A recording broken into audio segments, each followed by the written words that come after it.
Alrighty. Howdy Neighbors, and welcome back to the Boogie... Right? Is it Boogie? Yeah, the Boogie Man. Last time, we found David. That's the only interesting thing. Let's go. Our door's locked. Not anymore. After we make a save state for somehow. There we go. Garden. This is the weirdest looking garden I've ever seen. Do I have to keep going down, or... You know what? No, I'll go through the door. A rusted iron door which won't open. It seems to be locked. Close valve. Open the valve?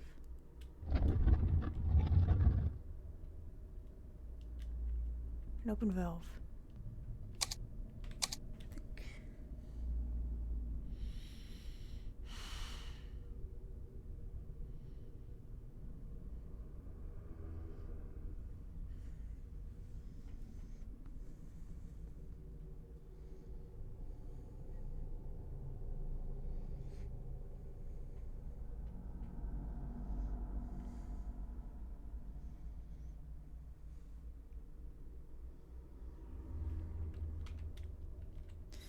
Okay, I don't...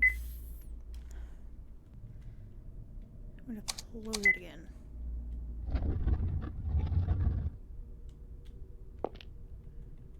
It's locked.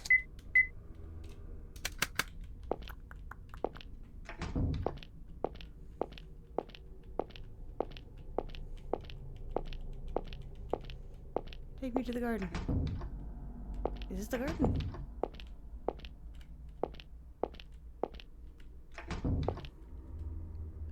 What if feels the depression in the floor? I thought it was just the depression. What if feels the depression? Guess same.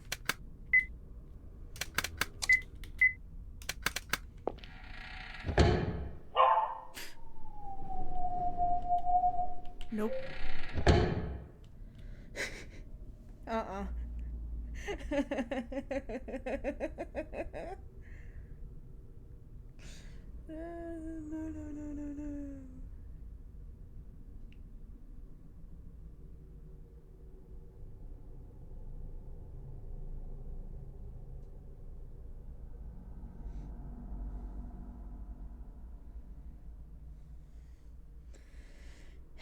Okay.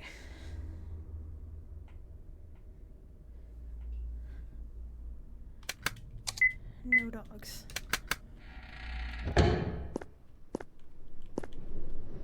Fountain. See the drain at the bottom.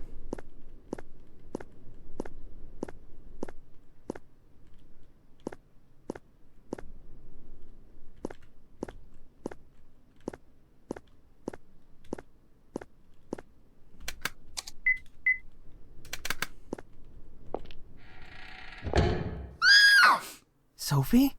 Hello? Step back.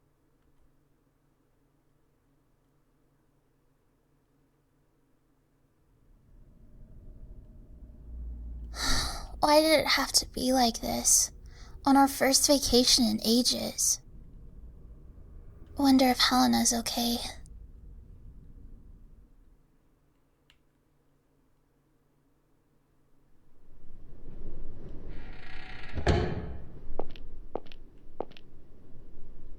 Oh, it's Sophie. Is something the matter? Why did you marry Mr. Keith, Helena? My question exactly. Why do you ask that? Because he sucks. Lately, I felt like my heart doesn't ever beat fast anymore. I can think people are great and all, but that's it. I can't get excited about them like I used to. It's like I forgot how to love. David and Shirley get along really well, so I'm jealous. And I don't want to be by myself forever. See, the reason why you don't feel like that is because you're jealous. So I'd like to know why you and Mr. Keith decided to get together, Helena. You know, love is like a jewel. It's buried deep in a person's heart. And one day, you just dig it up. Feelings like love and sympathy can create all different kinds of jewels. though jealousy, anger, and pride can shatter them too. Have you ever found such a jewel? Literally? Yes. Yeah, but I got rejected. Don't worry, you'll find it again. I hope you can make a wonderful jewel someday. Me too. So what's your jewel like, Helena? Broken. Mine is already complete. I don't want to meddle with it anymore. I just want to keep it deep in my heart. It's so windy. Your hair's a mess, young lady. We should get back inside.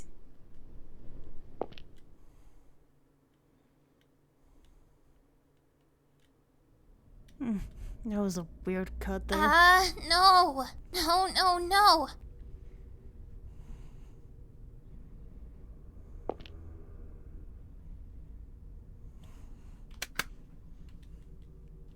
Now we get to play as Sophie? I thought I was done. Water in it. Sink. With iron bars. Read the glass won't let you out of here. To the inside.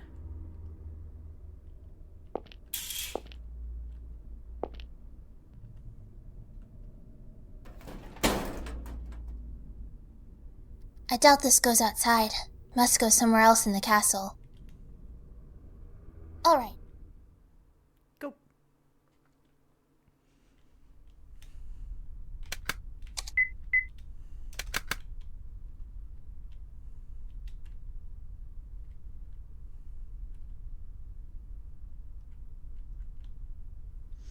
Okay.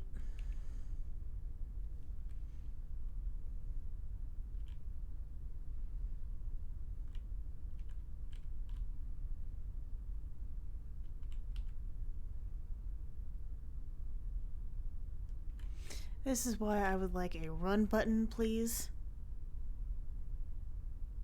Because it's taken a while.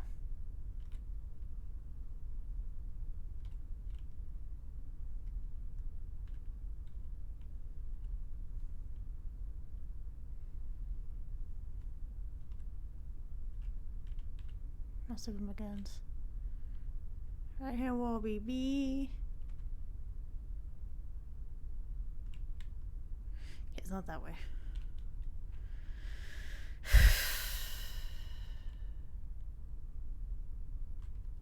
That way.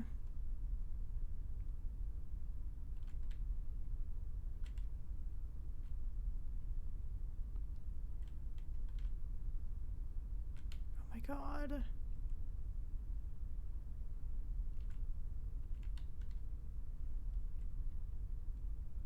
I see, so the grate, there's a room below. It opened. I can get out here. Okay, bye. Ow! Oh. That hurt. Glad I'm out of there. Okay, now I have to find Helena. Okay, still have full health. We're good. There's a key on the rack. Got the shelves key.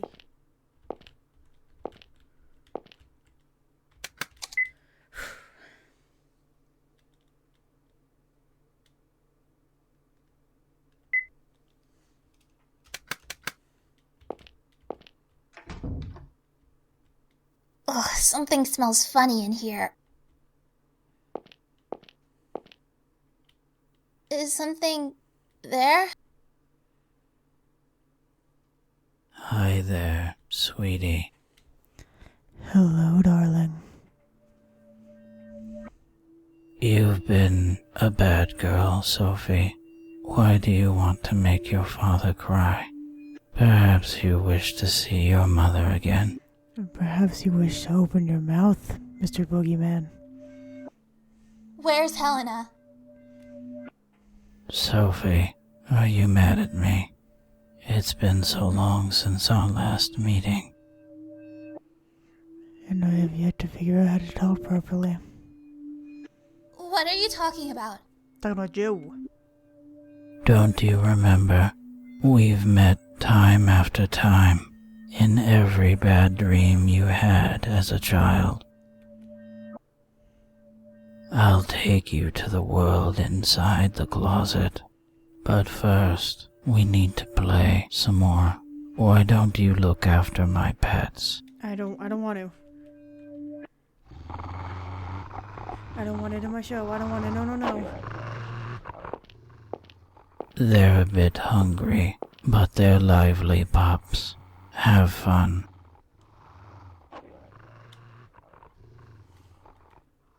Take your time.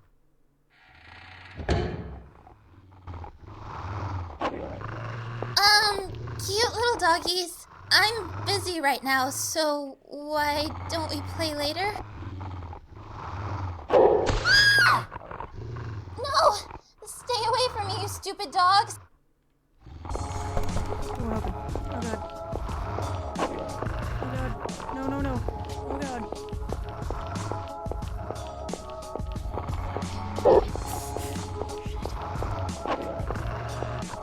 I can do it. I can do it. I can do it. I can do it. I can do it. Okay. It's fine. It's fine. It's fine. I can do a whole minute. This is my nightmare. Like literally. It's okay. It's okay. We got it. We got it. We got it. No dogs. No dogs. No dogs. No dogs. No dogs. No dogs. No dogs. It's okay. Fake dogs.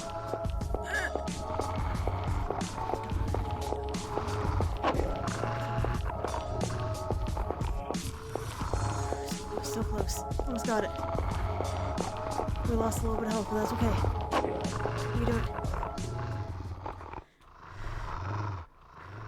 Stop it already! Please, stay away! No!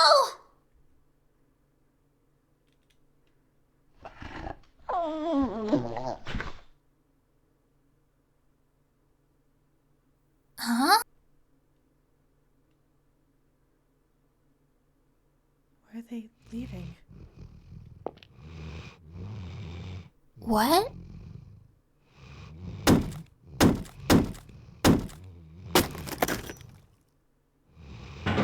Sophie? David! Mr. Keith!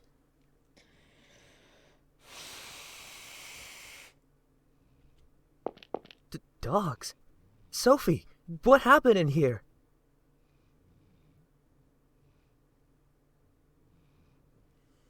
That man locked me in here. He sicked those dogs on me. Okay. What am I supposed to do?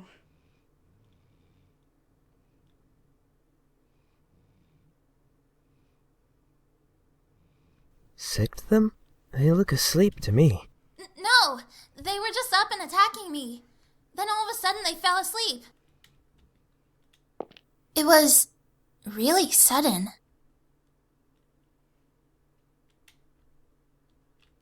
Yeah, they fell asleep so quickly, as if... The Sandman! Keith?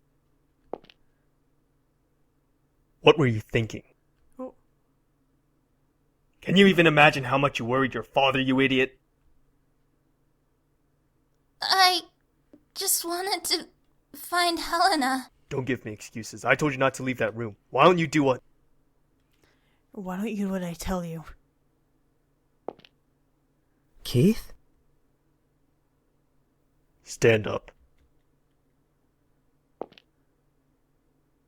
Tell me you'll never do anything to make your father cry again. Say it. I'll never do it again. Let's go back.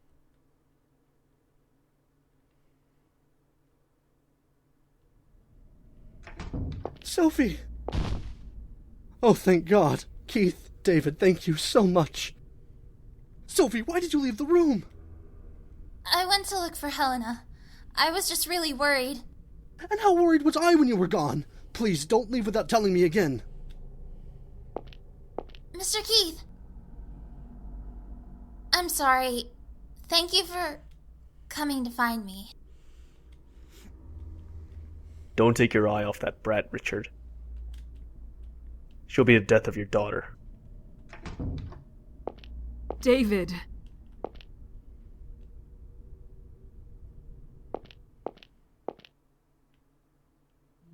Why don't you do what I tell you to?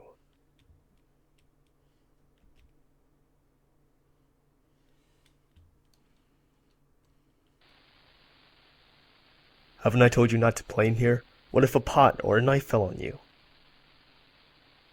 Sorry, Dad. He has a son?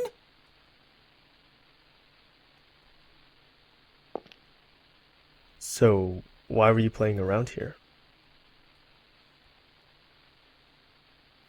I was playing policeman, and, it's snowing today. So? This mat here is white and fluffy, like snow. So... Do you want to join the police, Todd? Yeah, I want to be a policeman like you, Dad. No, you don't. No, you really don't. Well, well. But a policeman has to follow the rules. A boy who breaks rules can't join the force. It's the law. Well, unless you have connections, right? This kid's going places. Connections? Who taught you a word like that? You did, Dad. Well then, you'll join the force with your connections. That's a lame way to do it. Lame? Yeah, some of my buddies got in by connections, but they're all dumb, unpopular, and really lame to boot. You want to be a lame policeman, Todd? They're lame. Nuh-uh. I'll be a cool policeman. Then no relying on connections, or playing pretend in the kitchen. Mom should be back from shopping soon. Let's go meet her. Okay, don't want Mom to run into any swindlers. Dad and I'll protect her. Swindlers? And who taught you that one? You did, Dad. Right. Well, let's go. Pick up your toys. Are we taking the car? Why don't you pick up your toys? I've got a better idea.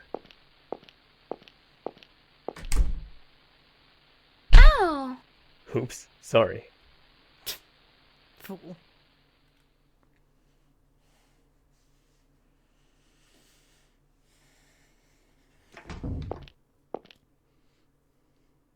Keith? What's the matter? Just thinking about my son. You have a son? You and me both, David. He's dead. Well, that sucks.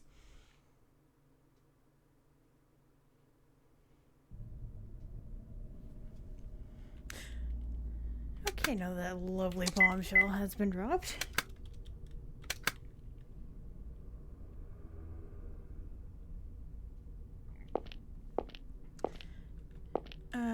What are we supposed to do with the this? David, let me ask a favor. My neck's gonna break. Hey, quit shaking. Don't you work out at all? Why are you trying to get up there anyway? That big-headed freak. He's always vanishing when there's no way out, and appearing from nowhere too. He's clearly using routes we don't know about. I need to learn more about them. This wall's been Stand painted on his over, head. so I'm sure there's a path up ahead. That doesn't explain using me as a footstool. Climb up there and get your weight off my shoulders. Plans could have worked, but I wouldn't push a wounded guy. And for your information, only 3% of that weight is fat. I don't care.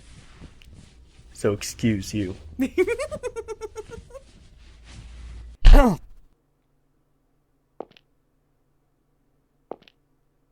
Toss me your lighter. I'll look ahead. Don't move from that spot. Shout for me if anything happens.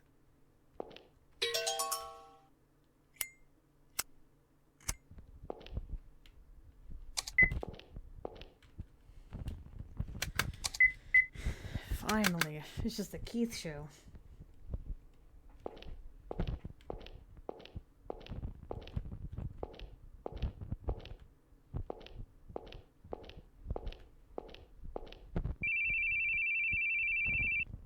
His cell phone.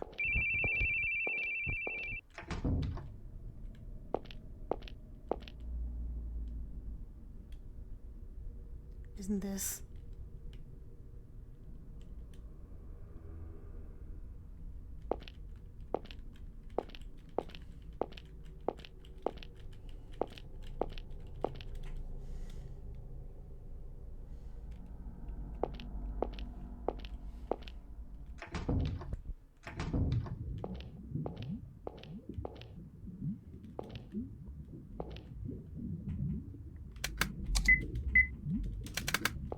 You keep going under. I don't have my cell phone on me.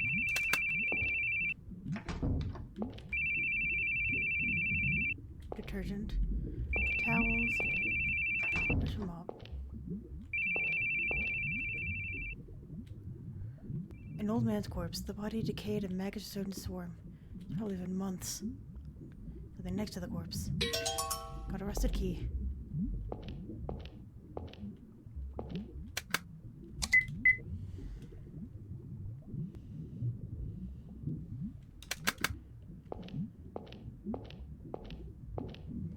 I don't want to go that way just yet. If there's graffiti, that means I'm going the right way.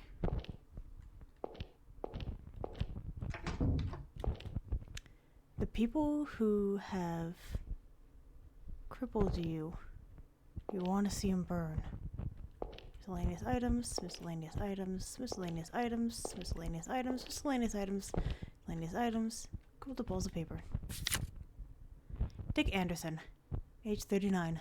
Job, Assistant Police Inspector, Robbery Murder Division. Family, wife, 2 children.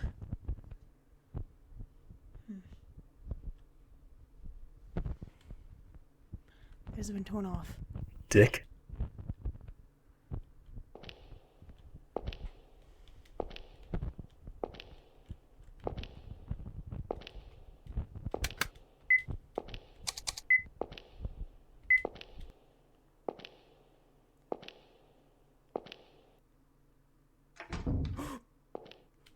Hello?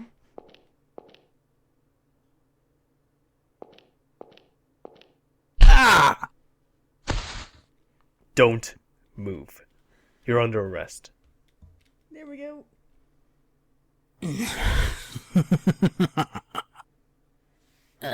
Your wifey's got a good butt on her. Really makes me want to chase after her.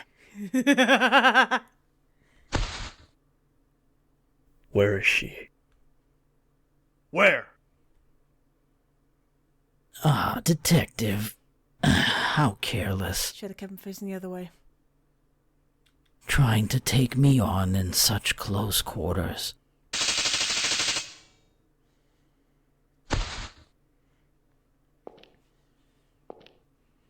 I hate to say such a rude thing to a detective, but not really. Yeah, it was kind of stupid. Dummy.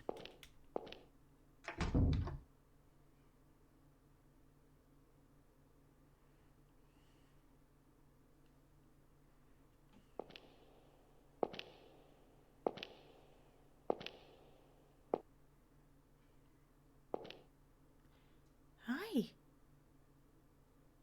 Keith, my poor darling. You watched me as I wallowed in the depths of despair. And there you stood, with your back against the edge. What? Now, it's time that you finally learn. What? You need pride. You need peace. So go ahead. Take it all.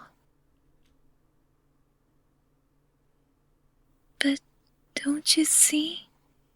In the end, there will be nothing. Is she trying to kill me right now? Left of you. What?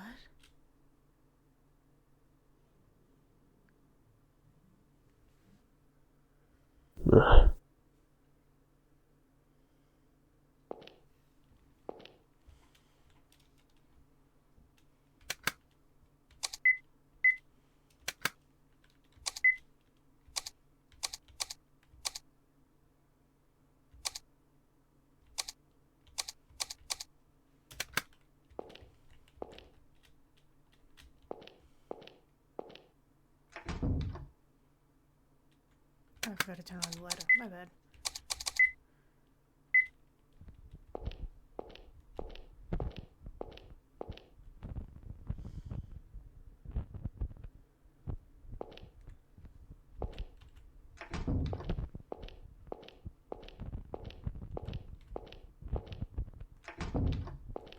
I lose an HP. Nope. Oh.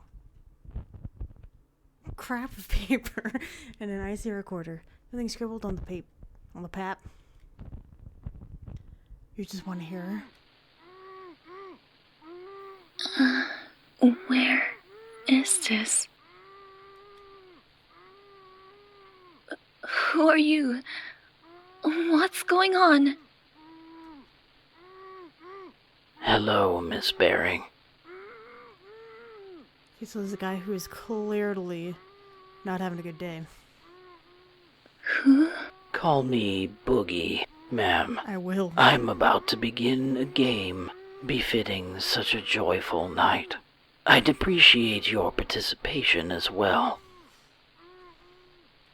Run from me, miss. I'm sorry. I don't know what you mean. Where's my husband? Ah, he's an assistant. He can quickly explain to you how this will all work. If I should catch you, this happens. Understand the rules now? Where's my husband? Somewhere you wouldn't know about. Where's my husband? He can't save you. He's in my grasp. It's up to me if he lives or dies. Now run, Miss Baring. The game begins, and I am it.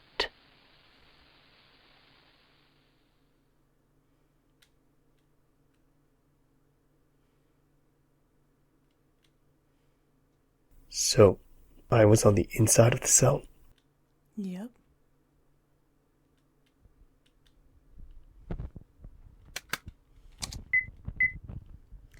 That's what that means.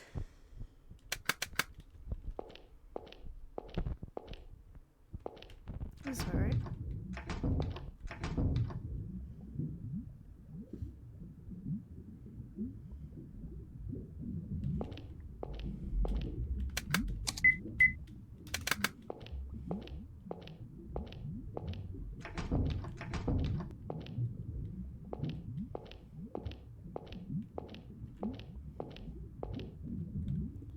There's a lot from the other side. Cool. Super ahead, no need to keep going.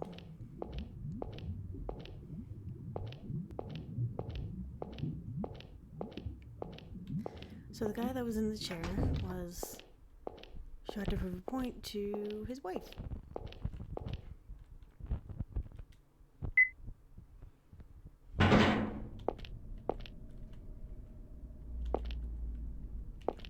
Keyring with no keys.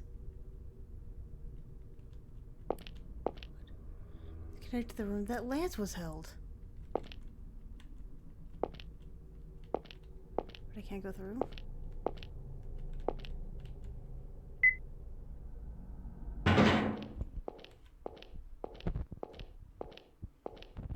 Rude.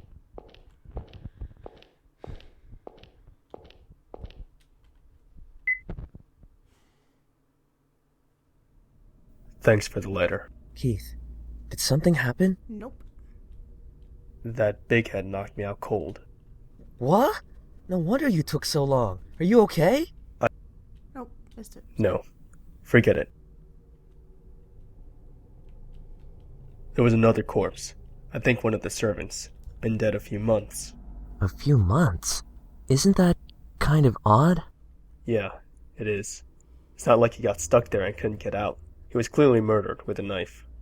What a ridiculous place. I never wanted to come somewhere so shady. What about it is shady? Since when are there castles in this country?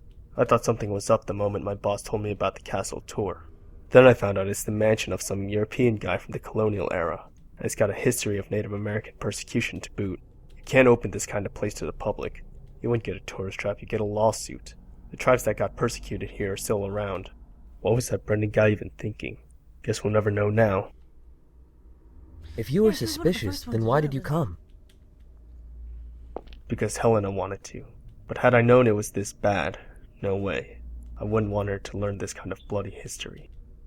With a month off, I could have taken her anywhere, but I chose here. And then this happens. So, it was for Helena. You never seemed to pay her much mind, so I thought you didn't even like her, honestly. What is her name? Is it Helena? Helena? Give me consistency.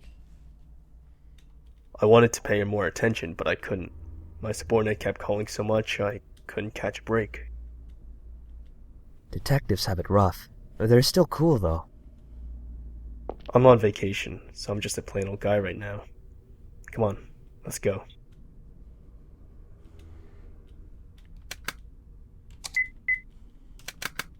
Oh, wait, I don't have the light anymore, right? No. Okay, where am I going?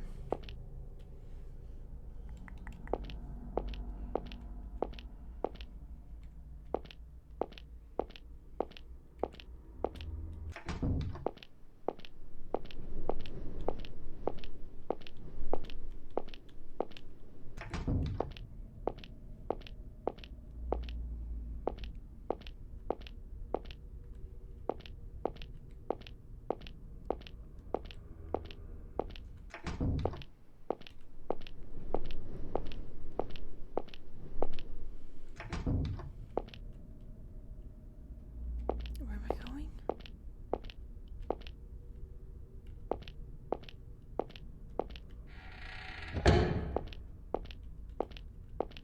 Oh, that's right.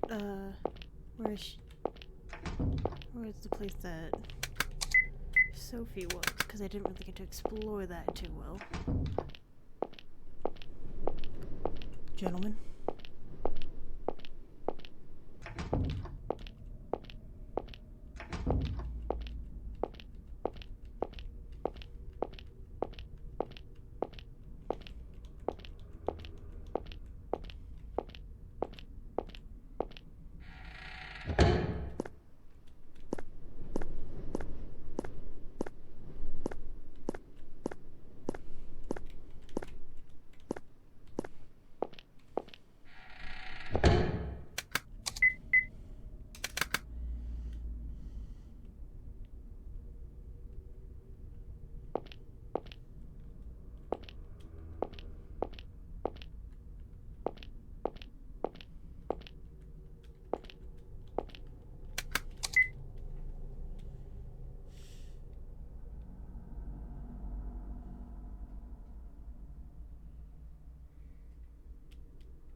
All you want to hear is a what now? Something tone. Won't open. My bad. Something is on the other side. Okay.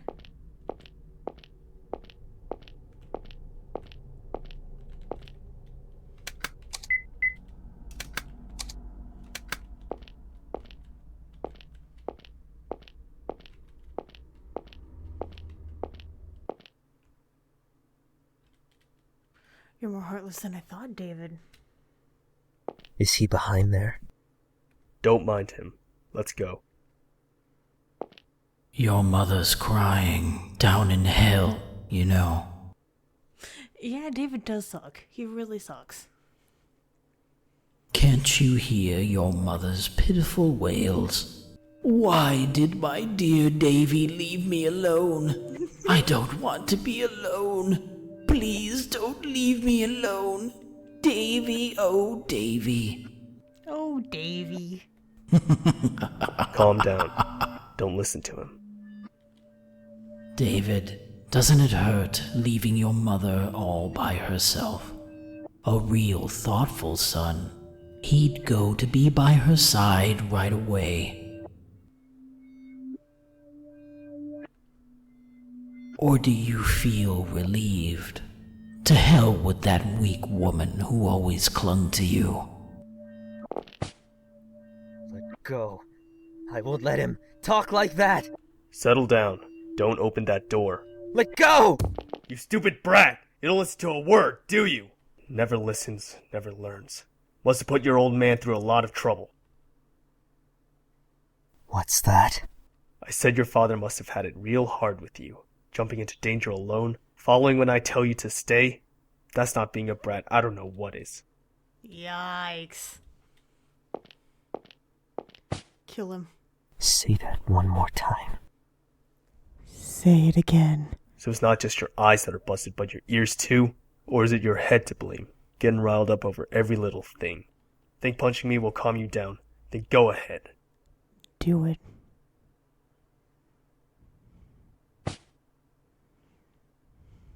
Let's go.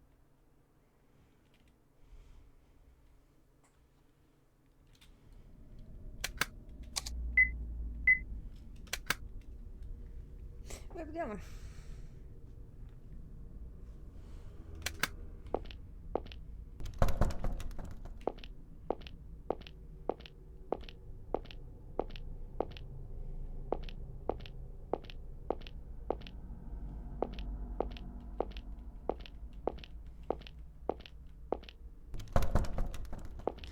Iron door, but it's locked. I love that for me.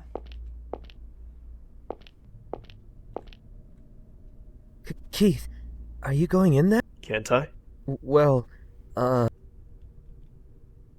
Don't tell me you're afraid.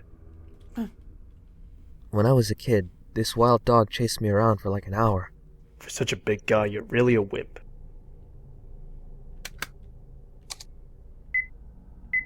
Same though. I would not be able to go inside. You have one option left, looks like a wood door. And we have an axe.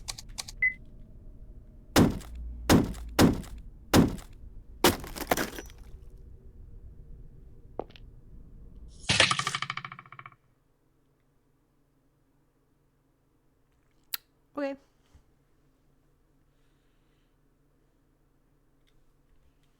Love that for me.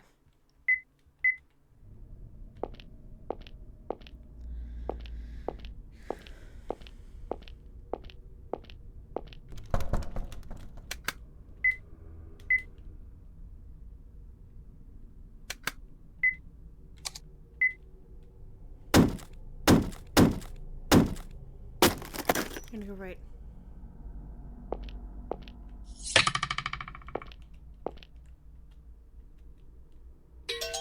Got a key. Focus! Large crossbow attached to the table, opening the door, cut a wire which fired it. Nothing on the shelves. Nothing on the shelves. Nothing but a save point.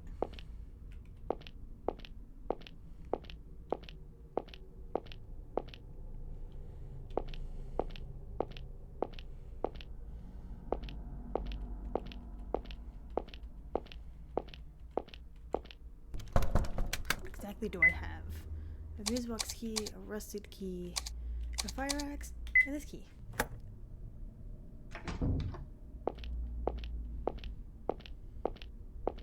Hey there, David. Hi! What are you looking up at? Look down below.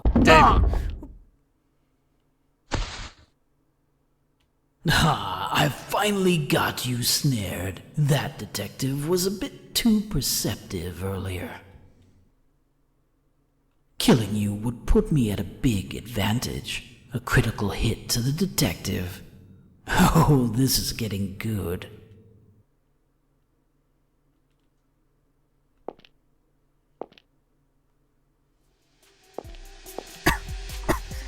Gas? Exactly. This may sting a bit, David, but not for long.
so I can get a moth. Towel. Got a towel. Okay, it's fine. We'll use the towel.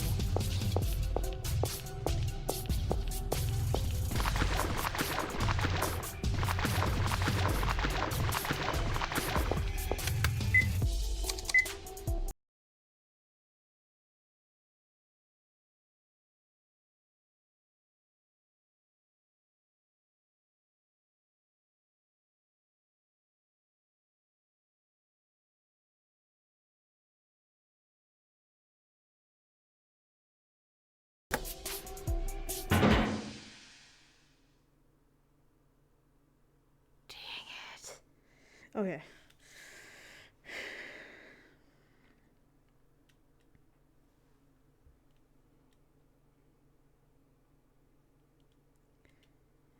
Okay. Go.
Super messed up.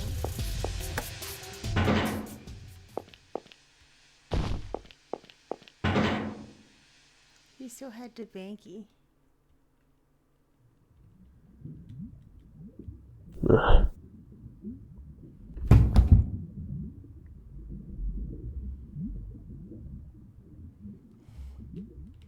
Keith. Keith. Keith! Ah! You okay? Yeah, I guess.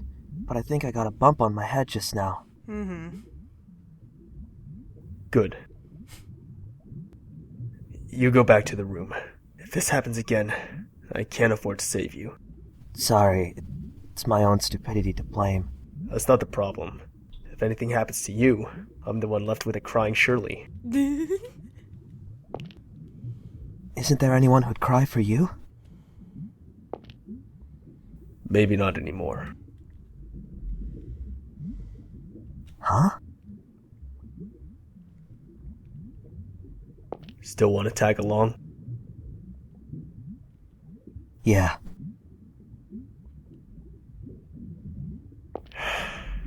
Do what you like. I'm exhausted.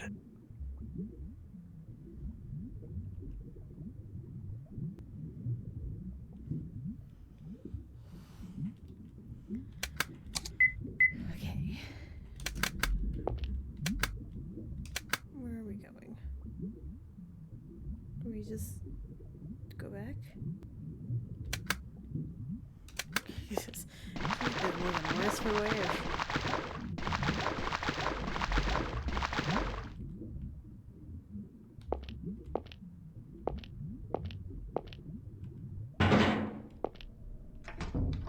Where am I going?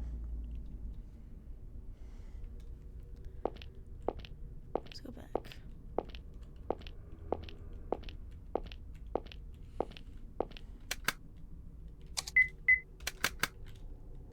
Oof.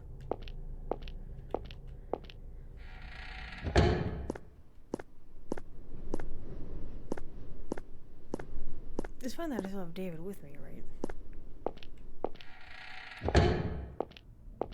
David fell was this way. Because this is where we didn't really get to explore.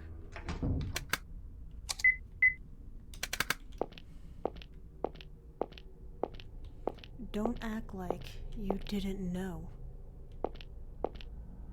It's just the way it goes.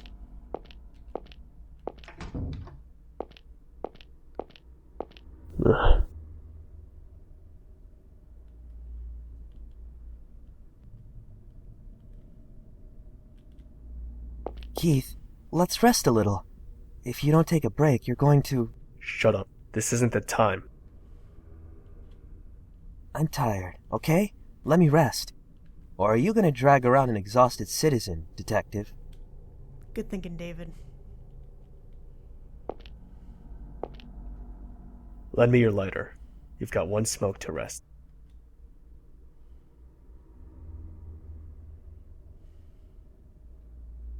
The heck is that guy anyway?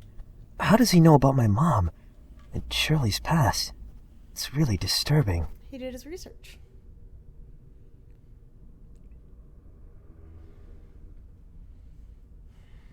David, did you celebrate your birthday with Shirley last month? Or was it with Paul and Marion? Oh, I scheduled a meal with Shirley, then celebrated with Paul and Marion the other... Huh. Did I ever tell you my friends' names? Nope.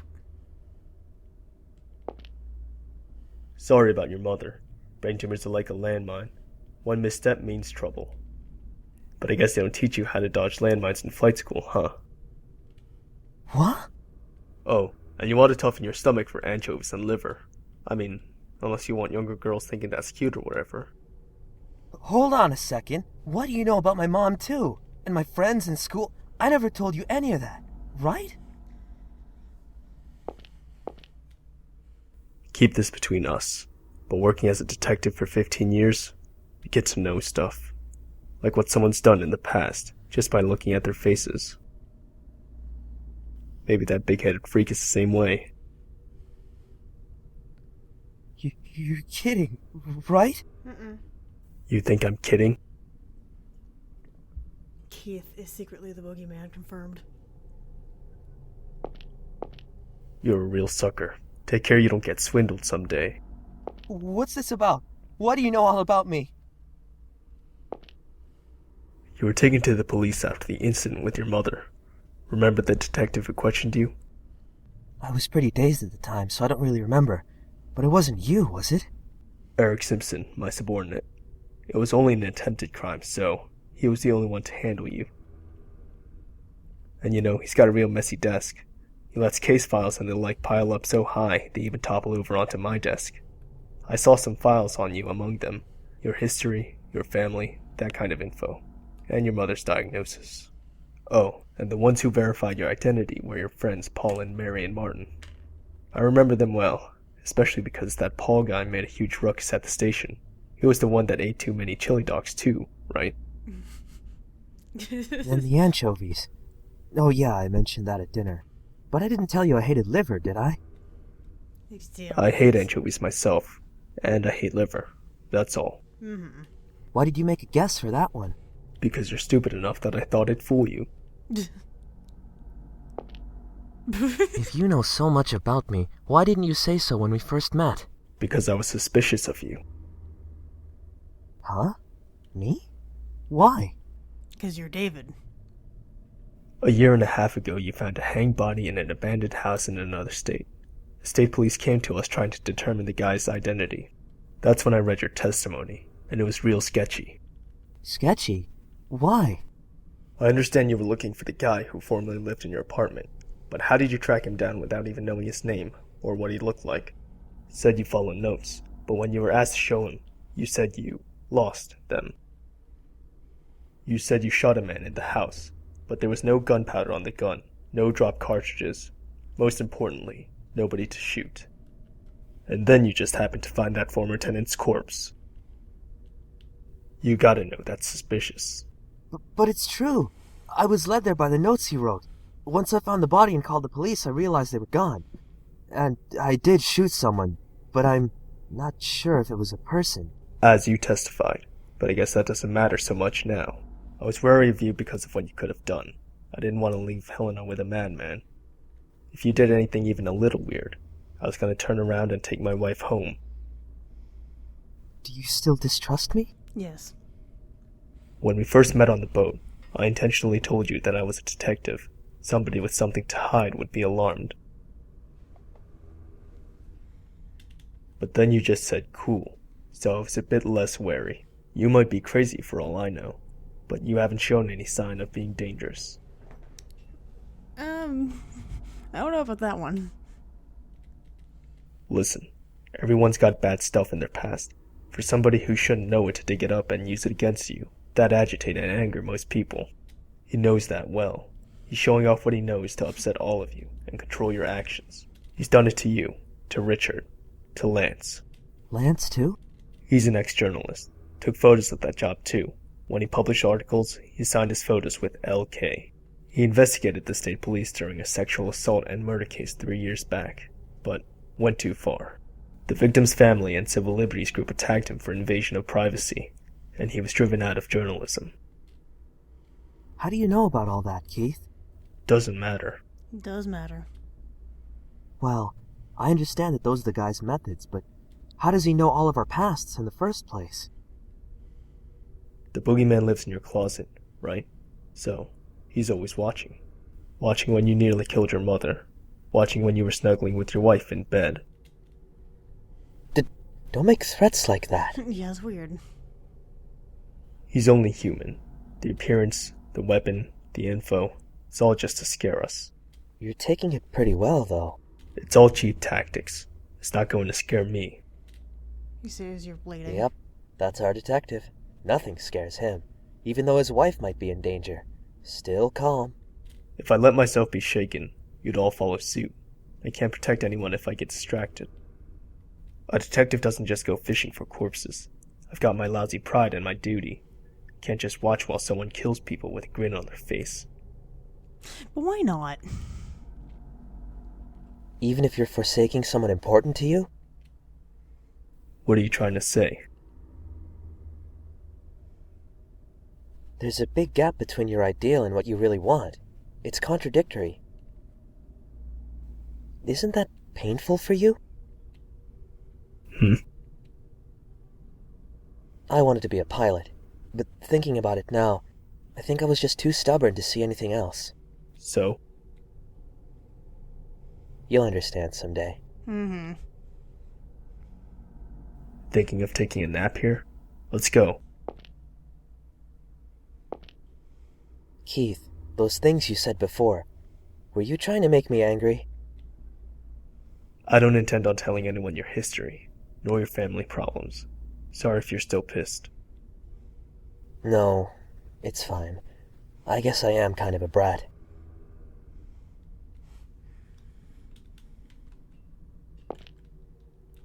Oh, beautiful. Love that for me. When close to the frames, raise a little. Whoa.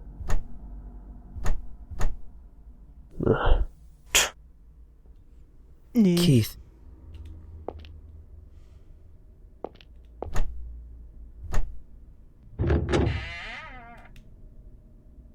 I forgot he was one-handed. My bad.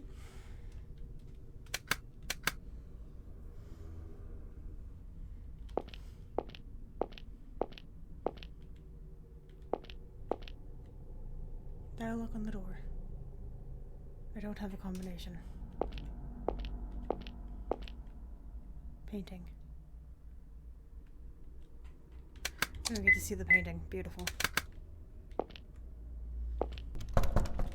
Iron door is locked. Book. Says you're the Virgin Mary. It's the Bible. First book of Moses, called Genesis. 1:1. In the beginning, God created the heavens and the earth. 1:2. Now the earth was formless and empty. Darkness was over the surface of the deep, and the Spirit of God was hovering over the waters. 2:8. Now the Lord God had planted a garden in the east, in Eden, and there he put a man he had formed. 3:14. So the Lord God said to the serpent, because you have done this, cursed are you above all livestock and all wild animals. 4:8. Now Cain said to his brother Abel, let's go out in the field. While they were in the field, Cain attacked his brother Abel and killed him. 5:1. There is the written account of Adam's family line. When God created mankind, he made them in the likeness of God. 6:5. The Lord saw how great the wickedness of the human race had become on the earth, and that every inclination of the thoughts of the human heart were only evil all the time. 7:1. The Lord then said to Noah, go into the ark, you and your whole family. 8:20. Then Noah built an altar to the Lord, and taking some of all the clean animals and clean birds, he sacrificed burnt offerings to it. 9:28. After the flood, Noah lived 350 years. 3:29. Noah lived a total of 950 years, and then he died. Too many years. 10:1. This is the account of Shem, Ham, and Japheth, Noah's sons, who themselves had sons after the flood. 11:7. Come, let us go down and confuse their language, so they will not understand each other. 12:1. The Lord had said to Abram, go from your country, your people, and your father's household, to the land I will show you.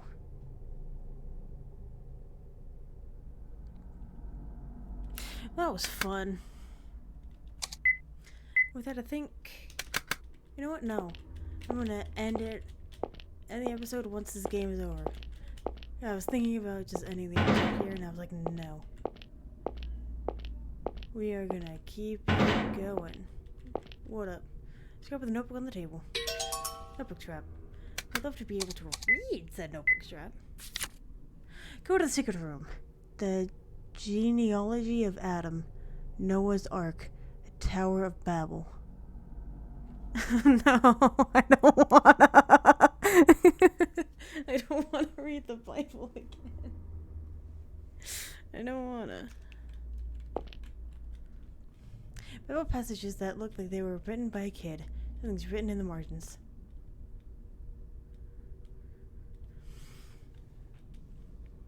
There can't be anything like limbo. Mom and Dad say that since I haven't been baptized yet. If I die, I'll go to limbo. But there can't be a limbo. I don't want to go to limbo. I hate this meditation room too. And I really hate these Bible passages. But it's much better than the closet. I really, really hate the closet.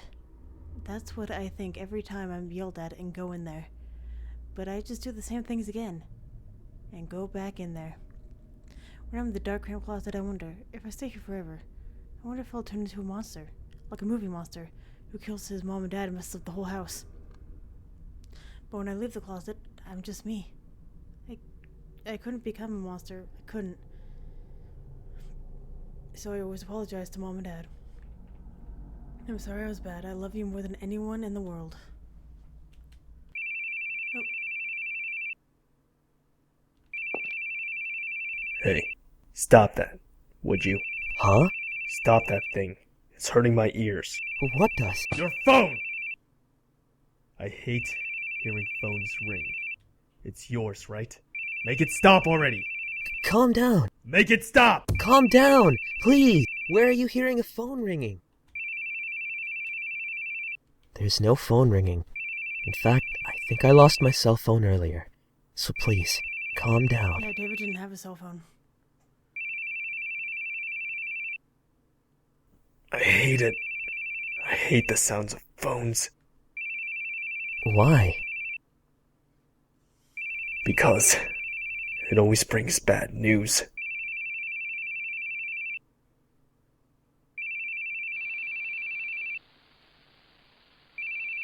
Excuse me. God, I hate that sound. Bearing here? Yes, that's right. I'll be there.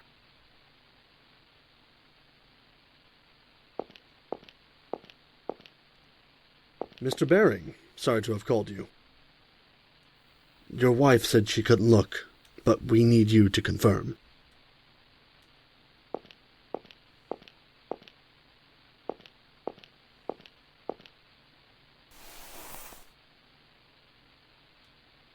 It's my son.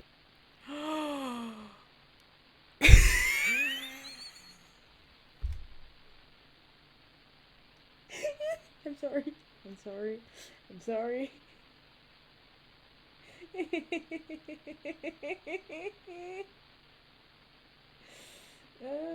Okay.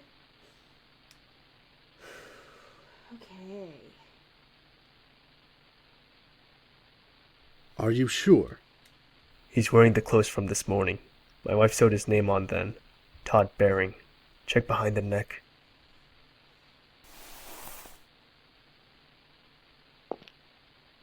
You have my deepest condolences.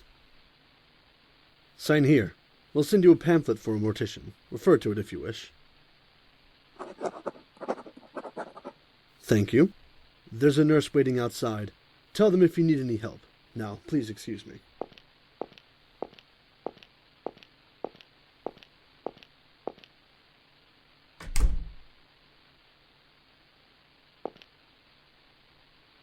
Helen.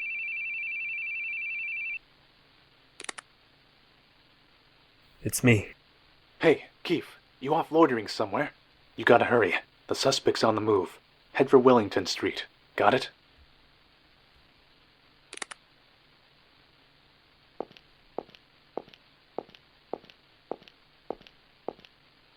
Don't go. Stay with me.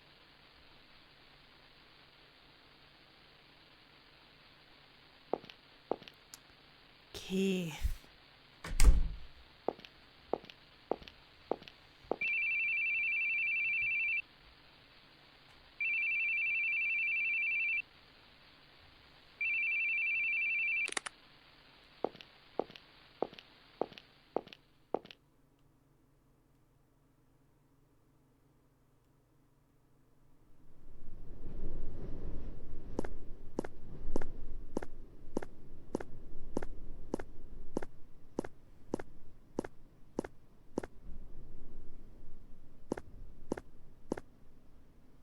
Helena. Please don't leave without telling me. It makes me worry. It's been a year now. You always stayed with me. You always supported me. But I can't do it. I can't stop the tears. You got back on your feet. But I can't do anything but cling to you.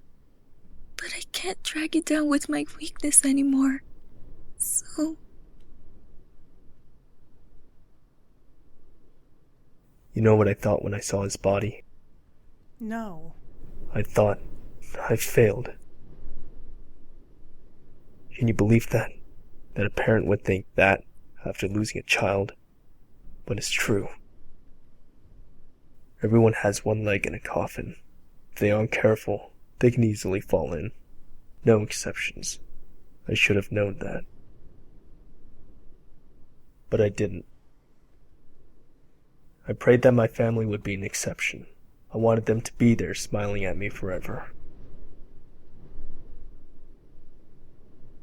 When I saw him in the hospital, something died in me. I wanted to kill the one who took my son from me. And you know, some people smile about the deaths of others. I lost all hesitation to punish those people. I thought if they were gone, it would all end. But it'll never end. I still hear someone scoffing at me, saying, "You couldn't even protect your own son." It's not your fault. That's what they all say. No! It's what I really think. Then what should I have done? I always felt like such a clown. He died while I was out running around, trying to save others, so the audience just points at me and laughs. I didn't know anything anymore. Why I smiled, why I cried, why I got angry. I forgot how I even expressed those things. Even when I saw him dead, I didn't cry. Now it's just you. You're all I have left. I'll keep praying for a sunny day, and until then, I'll be your umbrella. Who will keep you from getting wet? I don't care if I get wet. Helena, if you give up on me someday, then I want you to just forget about me. But please, for my sake, don't leave me alone.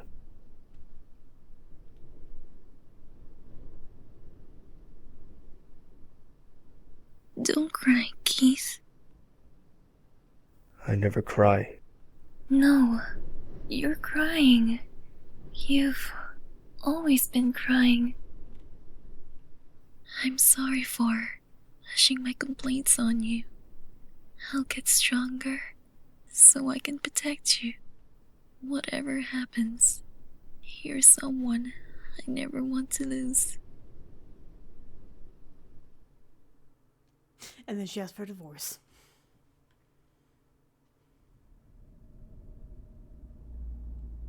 I'm scared of phones ringing. I feel like someone's going to tell me about a death in the family again. Ever since then, I haven't been able to answer calls. Why'd your son die? Run over by a truck. Driver died instantly. I couldn't blame anyone. I still have idiotic thoughts. Like if I hadn't answered that call, maybe nothing would have even changed. If I'd had been with him, maybe he'd still be alive and smiling. It's completely stupid. It changed nothing. What could I have done? Sorry for grabbing you. I was just confused. Let's go. It's not your fault. It's not your fault. I know that. No, you don't understand. You're clever, so you're trying to fool yourself, saying, "It's not my fault," to convince yourself of that. But you can't fully deceive yourself. Deep in your heart, you still blame yourself. So you desperately try to protect everyone, even people you just met. Protecting people as a detective lets you make up for it. You can replace your guilt with pride and a sense of duty, but that isn't going to save you.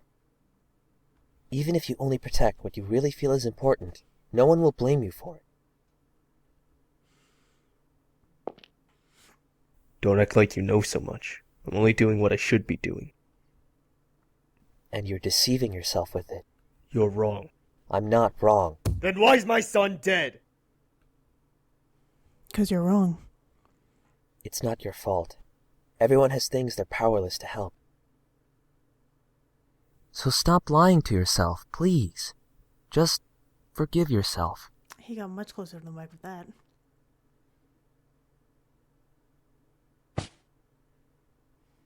Let's go.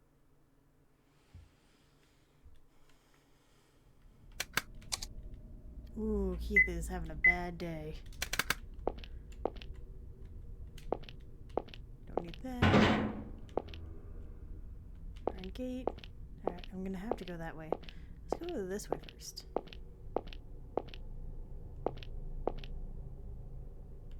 That door is open now.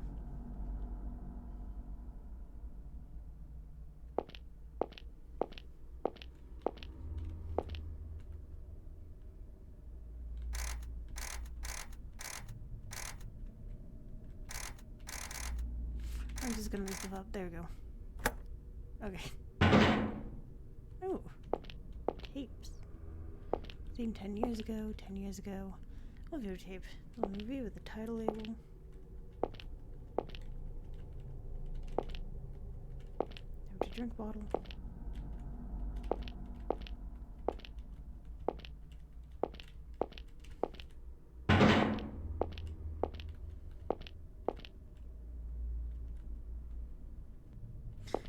The table is broken. Video camera appears to be busted. Old video camera. On the floor, covers. Stone oven.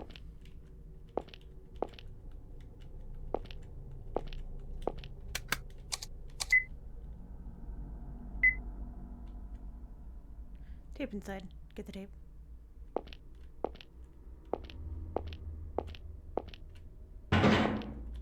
This way.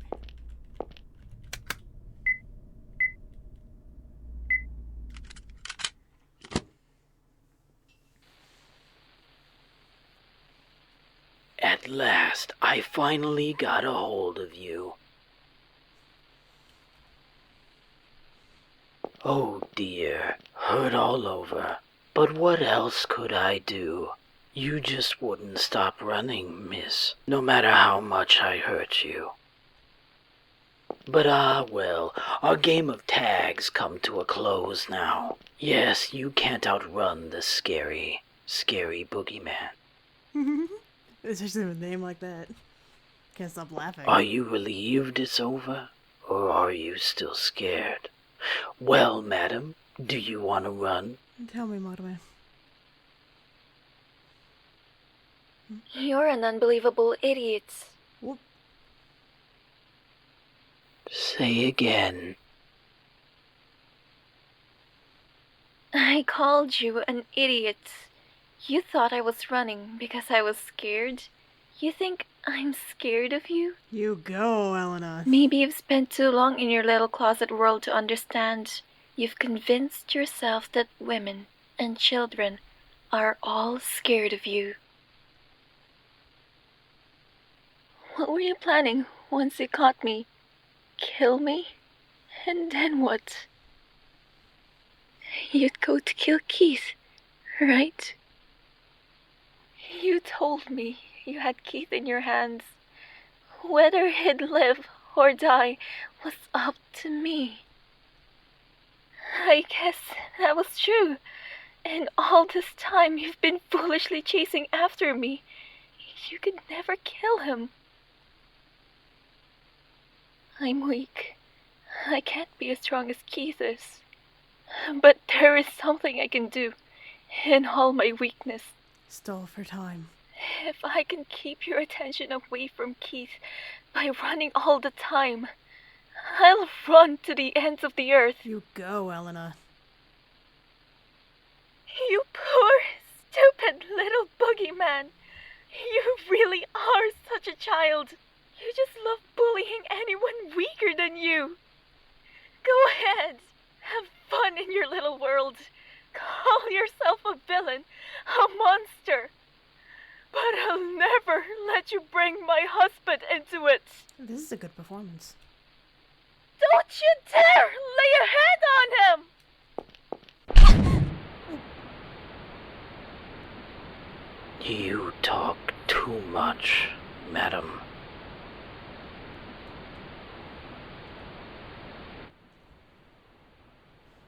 And that's the end of Elena. That's terrible.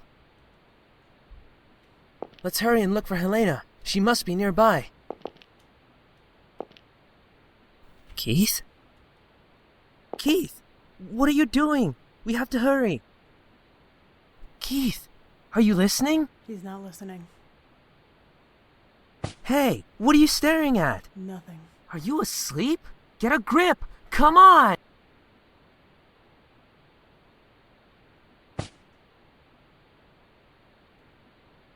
I'm awake. David, you look for Helena. She should be near. Huh? What about you? What are you gonna do? His best. I'm going to go kill a monster.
no cell phone.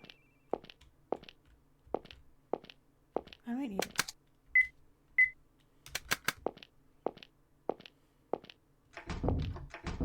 My bad.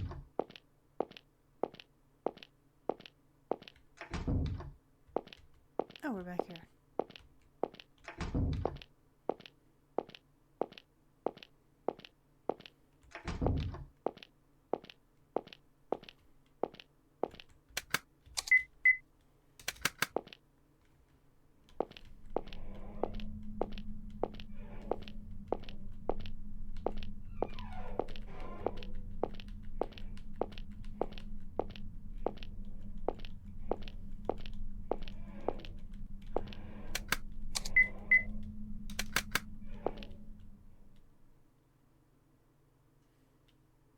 Wait, Dad. Leave the door open and don't turn out the lights in the hall. Why? The boogeyman will come.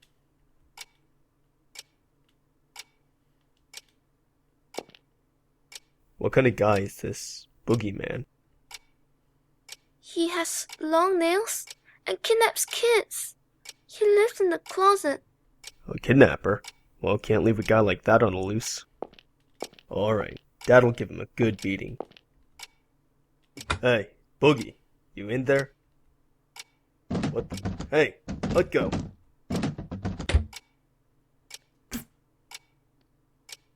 Dad? Dad! Whew, he was a little tough, but I got him good.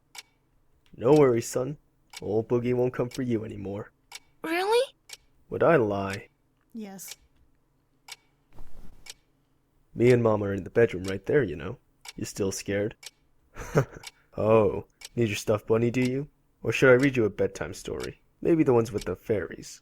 No way. I'm not a wuss, Dad. I can sleep by myself. That's the spirit. Listen, Todd. If the boogeyman comes to get you again, Dad'll beat him up. I'm not gonna let anyone mess with you or Mom. 'Cause you're a police officer? 'Cause I'm Dad. Good night, son. 'Cause I'm dead. Yeah.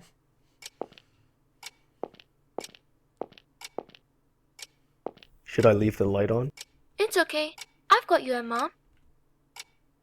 Good night. I love you.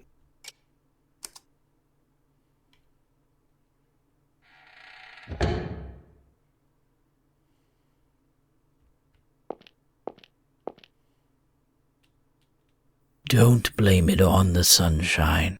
Don't blame it on the moonlight. Once again, we're very close to the mic. Don't blame it on the good times. Blame it on the boogie. Have you ever thought about it, detective? Thought you have an enemy? Who or what it is, you don't even know. Maybe it doesn't even exist. Maybe it's all in your head. But you know there's something tormenting you, always making it so painful. You feel Oh, sorry. My bad. too troublesome to make an enemy of the whole world, right? So just making one enemy will do. I chose you as my enemy. Have I become yours? Oh well, either way, we're gonna settle this right here. Let's end this wonderful game now. Can you beat this final boss and take back your beloved I wife? don't have a weapon.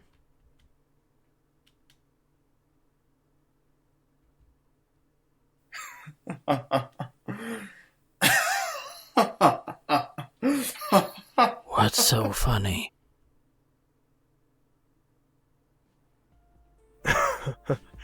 Boy, you're really having a blast, huh? What's so funny that you can be all smiles all the time? Total opposite of me. I don't remember the last time I laughed. To right now.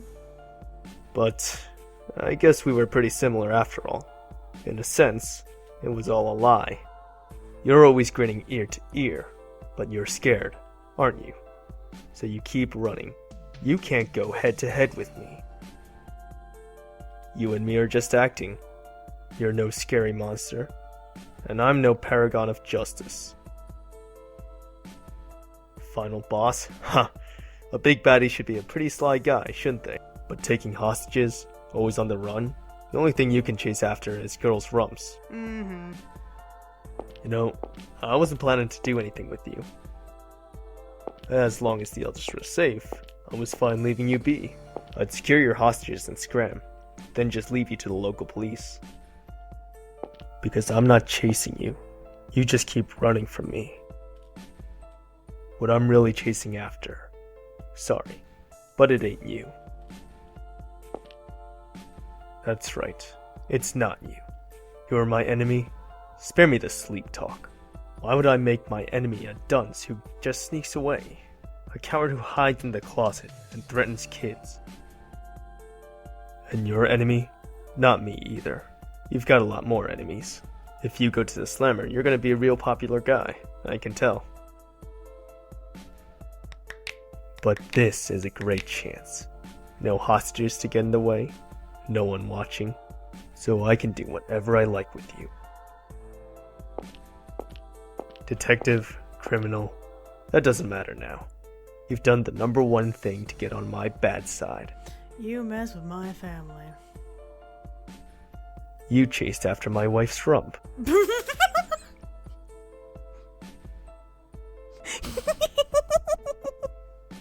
That alone is enough reason for me to beat you down.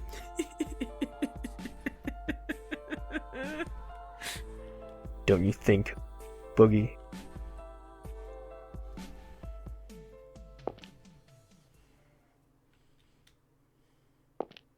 Mm-hmm.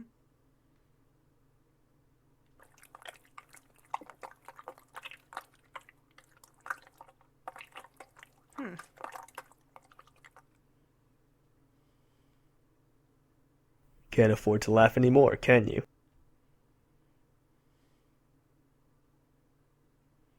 Back to your closet, Boogie Man. You don't have what it takes to make it over here.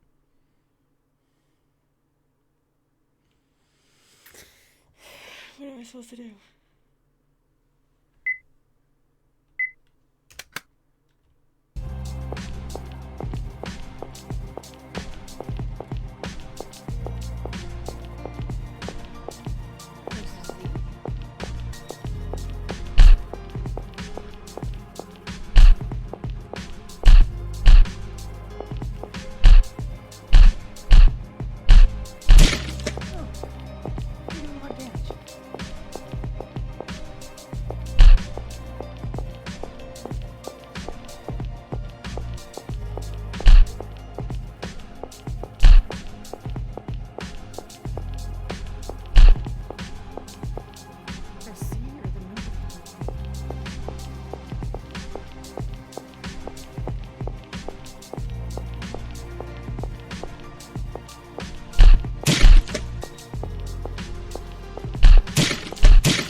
I was doing good though.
Where do you think you're going, Lance? I'm gonna find them. They've been gone way too long. Did you forget what he said? It'll be a burden on him to move around on our own.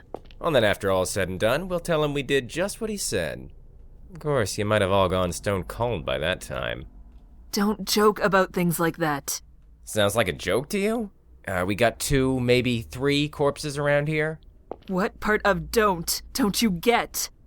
Stop, you two. Don't fight. We'll go search together. Dang it, I'll lead the Richard. way. Sophie and Shirley, you hold hands. And Lance, you watch the rear. You really want to go? Yes, we'll be all right together. And there's something I'm curious about. What's that? This whole incident may just be a great big farce. What do you mean? Let's be going.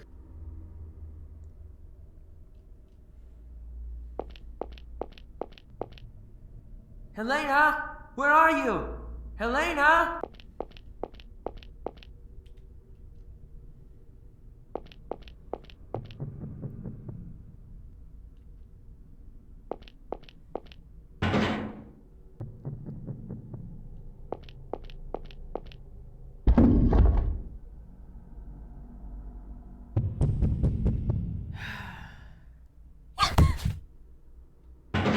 Helena, David!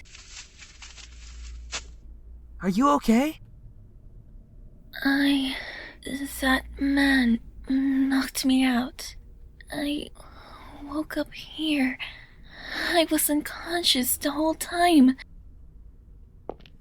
Keith! Helena! Keith! Where are you? About to kill a man.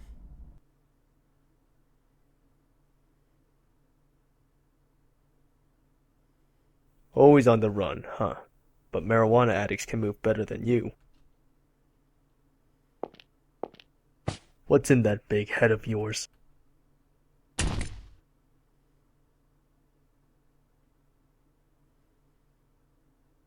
Yeah. Brendan?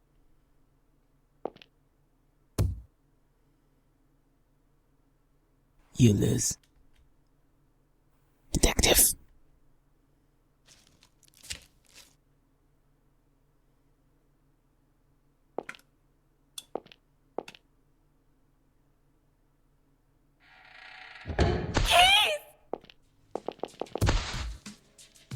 You're Brendan?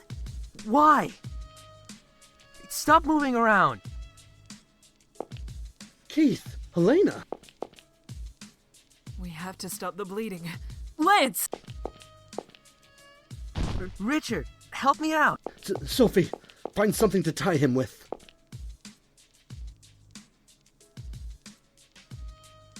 Keith! Got you. Keith? You...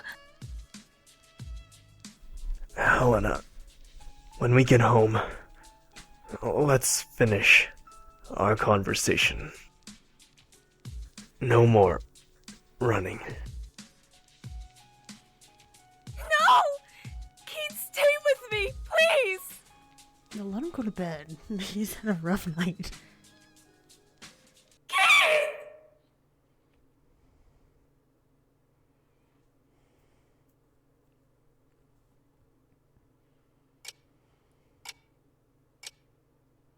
The servants and Stevie.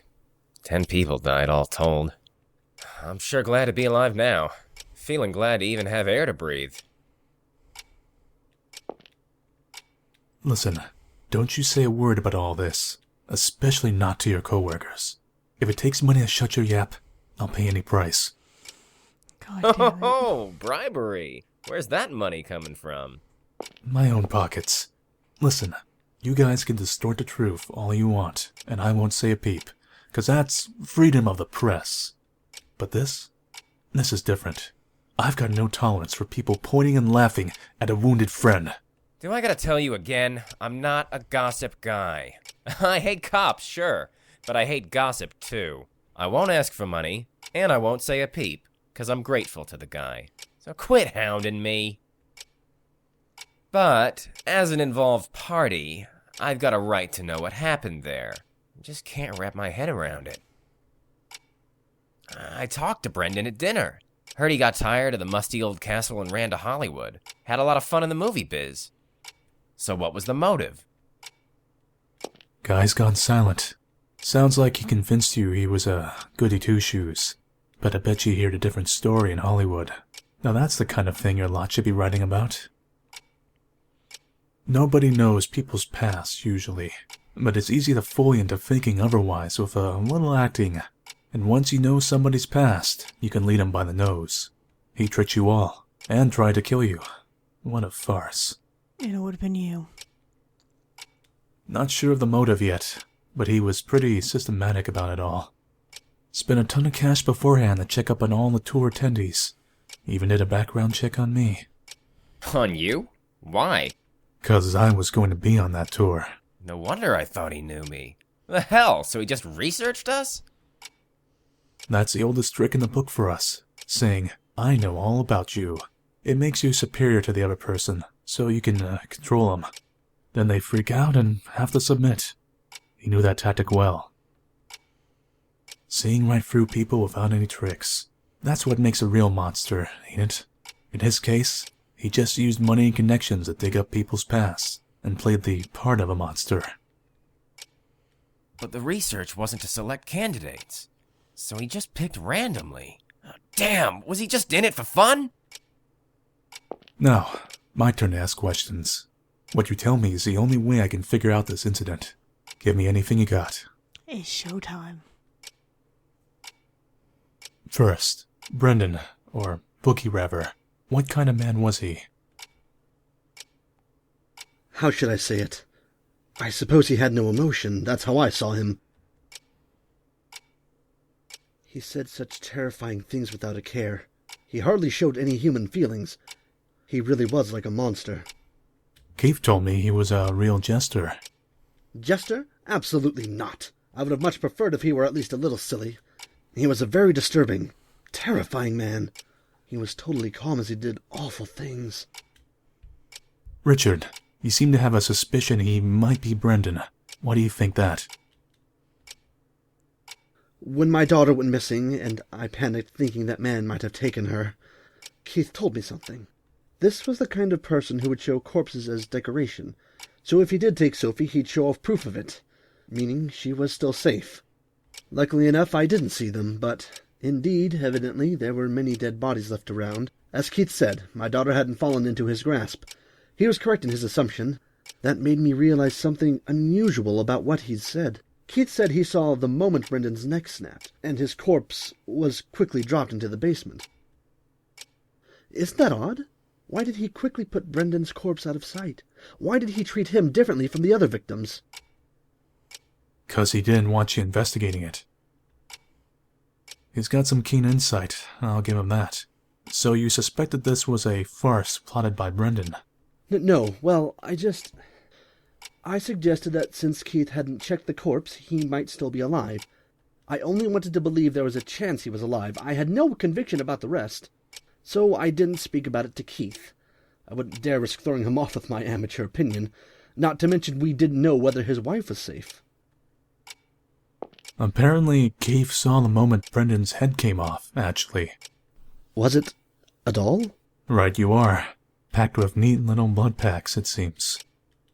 Brendan was hung upside down and had his mouth taped up, and it was dark enough to be hard to tell who's who.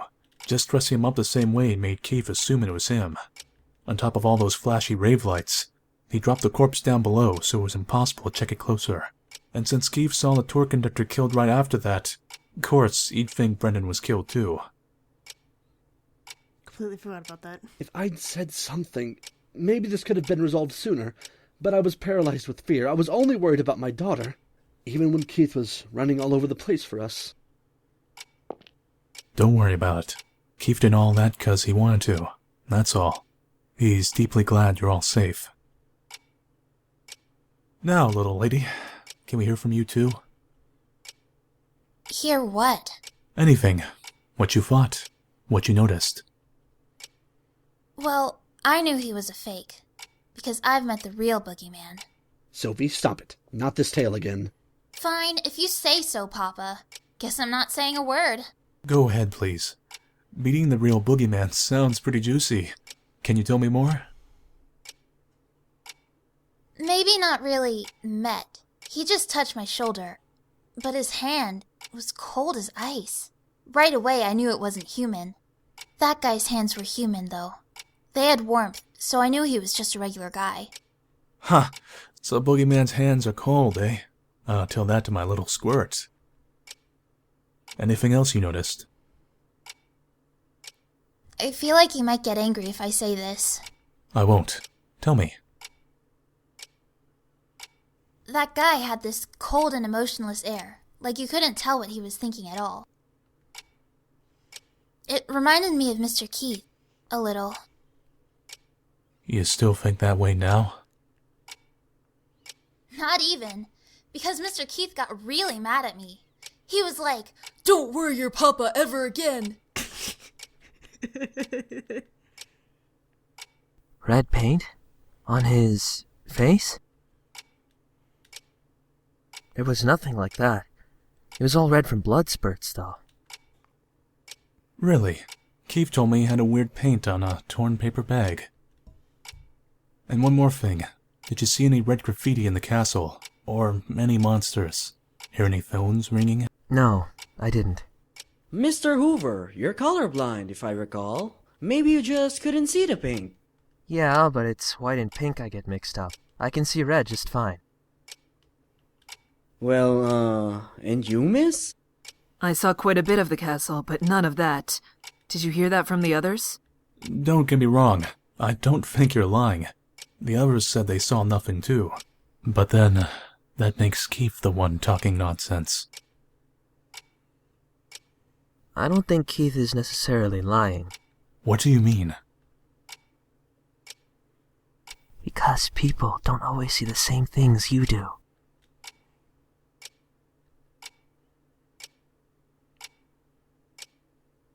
Thanks for the assistance, you two. Sorry about calling you in 2 weeks after the fact. Is not everything settled yet? The police there are in the middle of their investigation. My role is just to assist. I'm going to report your testimonies to them, and that's that. I'll be off now. Eric, take them to the entrance.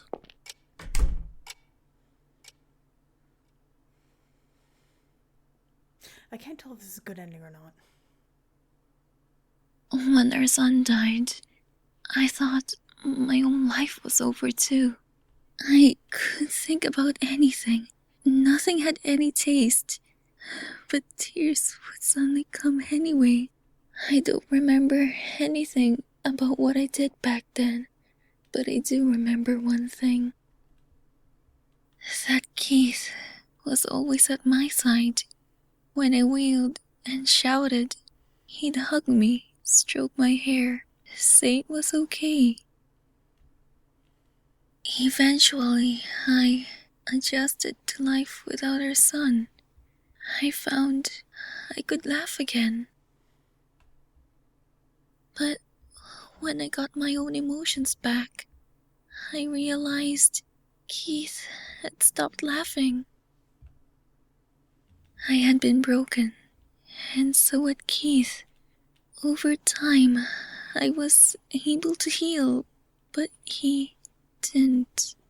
He was always supporting me, so he never faced up to himself. I struggled to be at least a little stronger. Next time, I would protect him, since I wanted him to laugh again. But I couldn't. I couldn't repay anything to Keith. And I realized I was a burden on him that would keep him from ever walking again. So, even if we're far apart, as long as he can laugh again, then that's the best choice I can make. My wife always brings me warm milk before I go to bed. And last Father's Day, my little squirt tried cooking me a meal. I definitely don't need milk to get to sleep. And the kids cooking, I'll be blunt, it ain't good. But I'm glad for it. Usefulness and collateral don't mean a thing with this stuff. Keith didn't stay close to you expecting something in return. That's just what he wanted to do. You guys have got too much sympathy. You don't mind getting hurt for the sake of the other. But can't you notice that one of you being hurt hurts the other? You've just been getting more and more wounded as you go along. You're propping Keith up too, Helena. He can fight day after day, because he knows you're waiting at home, as much as I tease him about it. Don't think of yourself as baggage. Depend on him as much as you need. That's what he wants too. Keith grabbed my hand and smiled, even though he was stabbed and wounded. And what'd he say? Got you. 'Cause he finally got what makes him happiest. But, man, too much discrepancy between your guys' testimonies and Keith's. Just how am I gonna report this to their department? Hey, Helena, he went back home from the hospital today, right? Can I come talk with him now? I'm sorry. Before he goes back home, there's a place he's going to visit. And I'm planning to head there myself.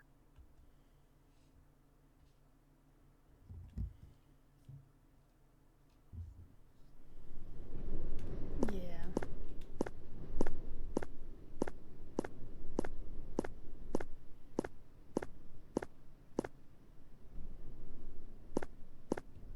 Keith.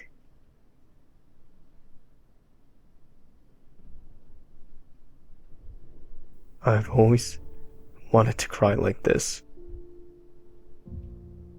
I never forgot about him. Not for a single day. Ever since he died, I was scared. I felt like even the slightest sign of weakness would make it all crumble. I acted like I felt nothing, like nothing disturbed me.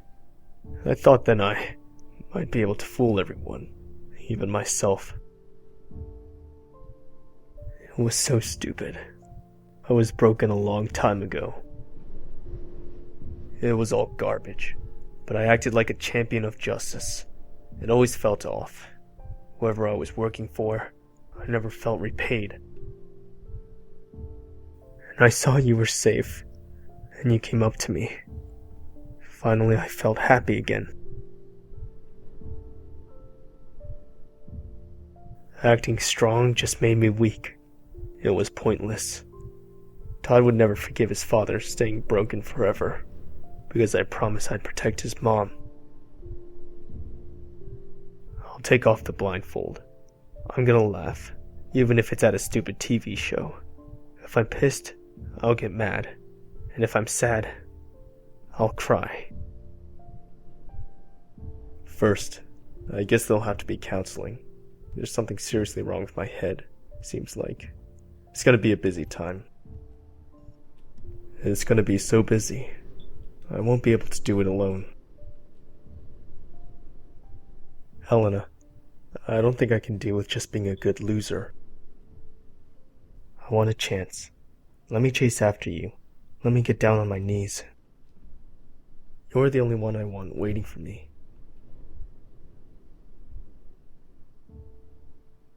There's no need for a chance. Didn't I tell you? Divorce or decide. I've decided. Haven't you too?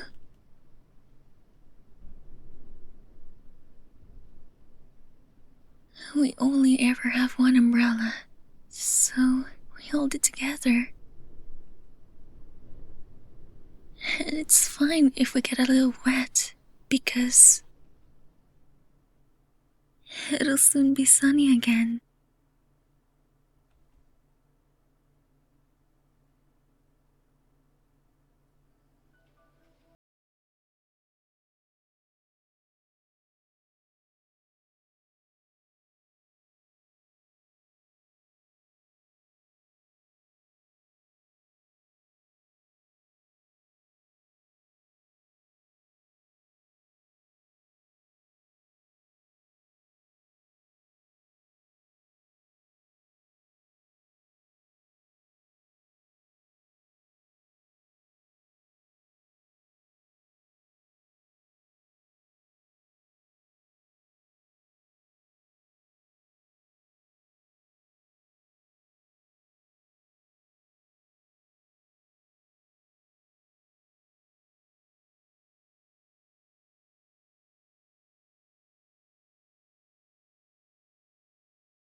what I'm thinking about it.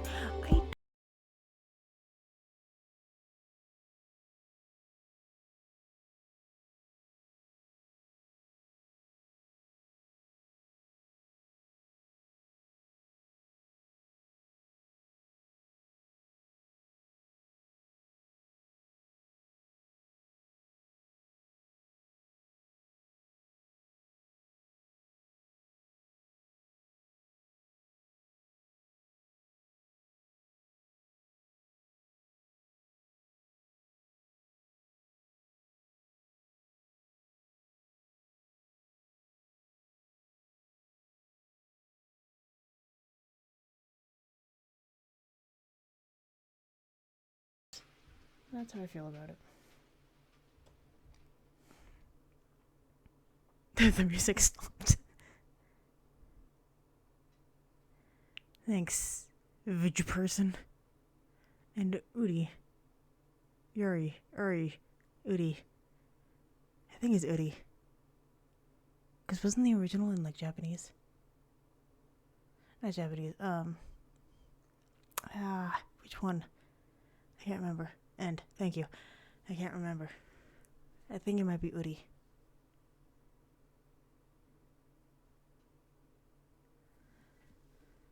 Am I sheep? Congratulations on beating the Boogie Man. I think you played the game. Additionally, so if you played the previous 2 games in the series, this game was fully voiced with the help of voice actors. Due to the author's fatigue, there's no bonus scenario. But I did receive comments from each of the actors to take the upper door if you're interested. The Something Man series is coming to a turning point. The general storyline ends with the next game. I have plans for serious and silly extra chapters afterward, so please play those if you're interested. Lastly, once more, congratulations on beating the game and thank you for playing. I'm gonna be a sheep. Soon series number 2, The Sandman. Oh.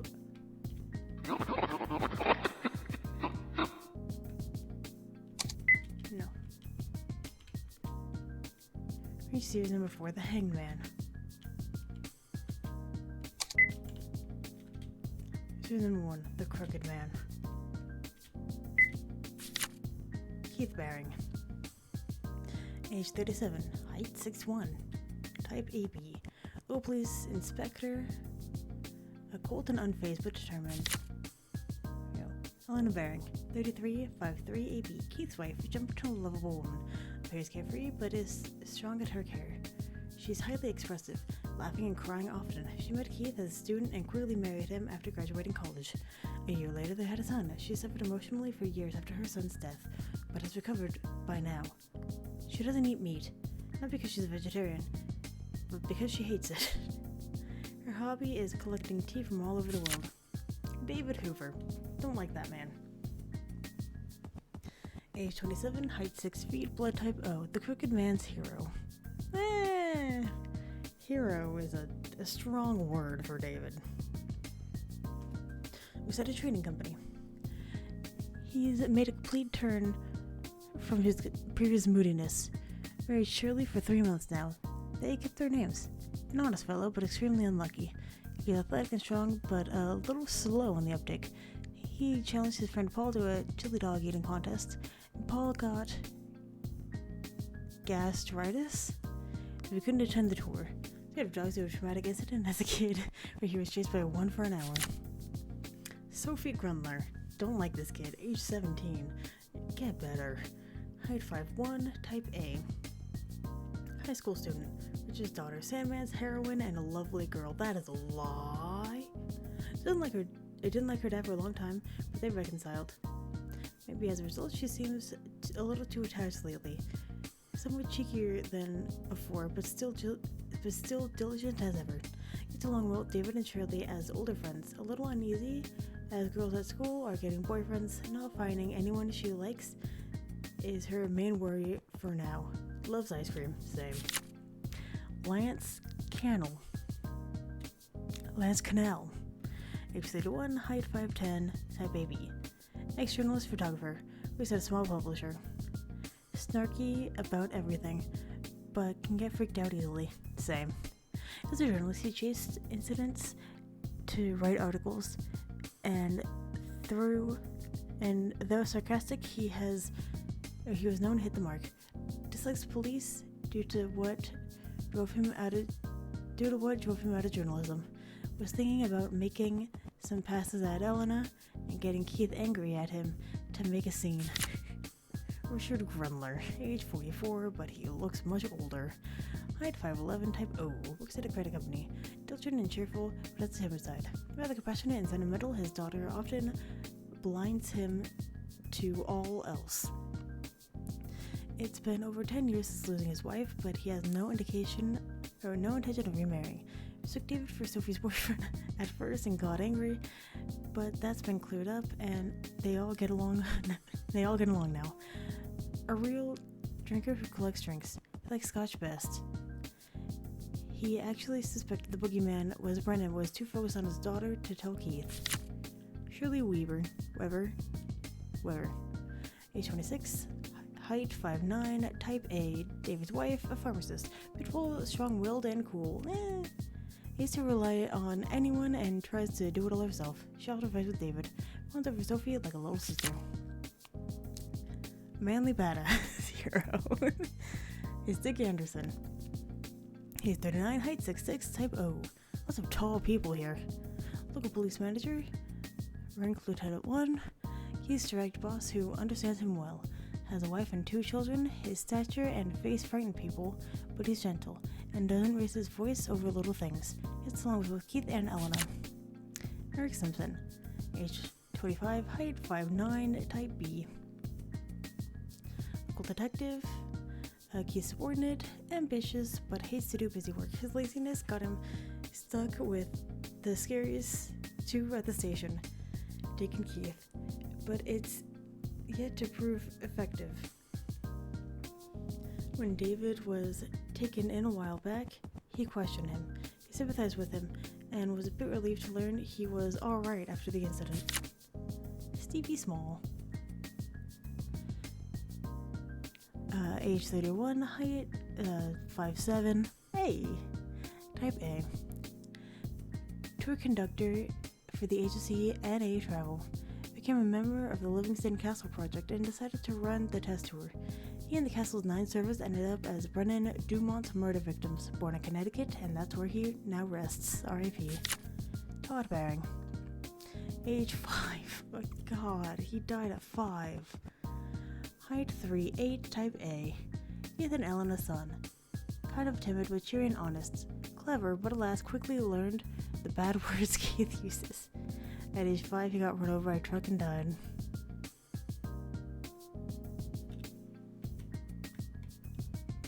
Hi.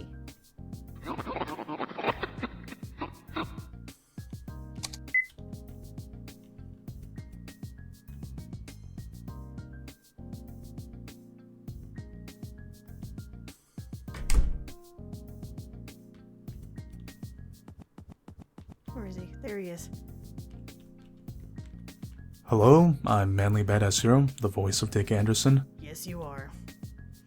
It's nice to hear you. I've been a big fan of the Strange Men series, so when I saw there was auditions, I sent some improv and general recordings, and not only was I accepted, I also found out Uri was a fan of my playthroughs of her games, which needless to say made me feel a bit giddy. So it's Uri. Okay. Personally, I've liked the games not only because of their similarities to things like Silent Hill, but also that they're relatable to people with depression.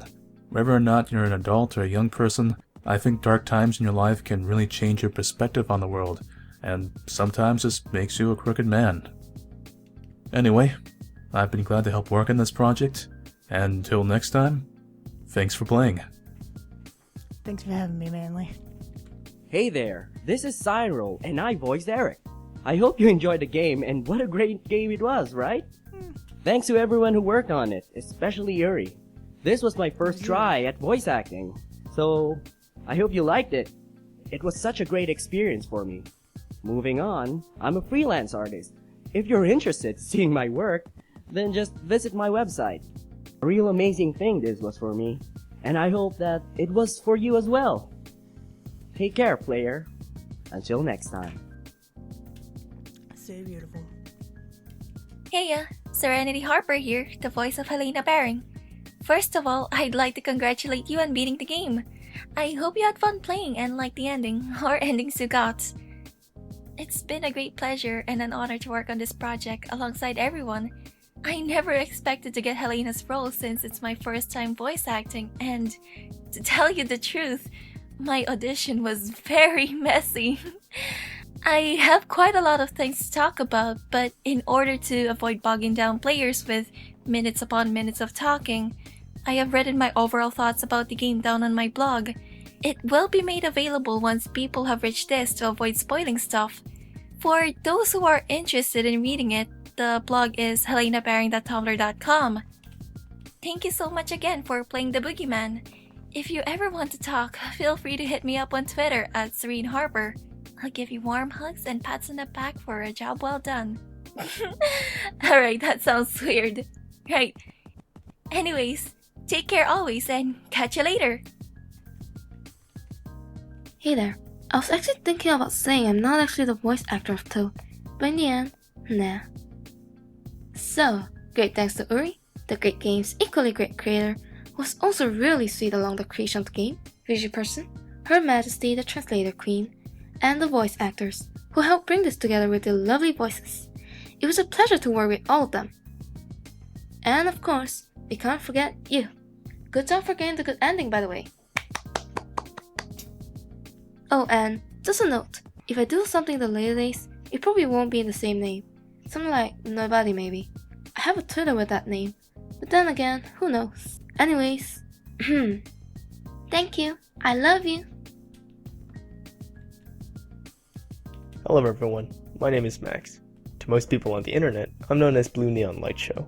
On YouTube, I go by Epsilon, and I voice Keith for this game.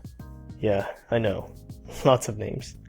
This was the first time I tried voice acting, so yeah, sorry if I didn't do as good of a job as I could have.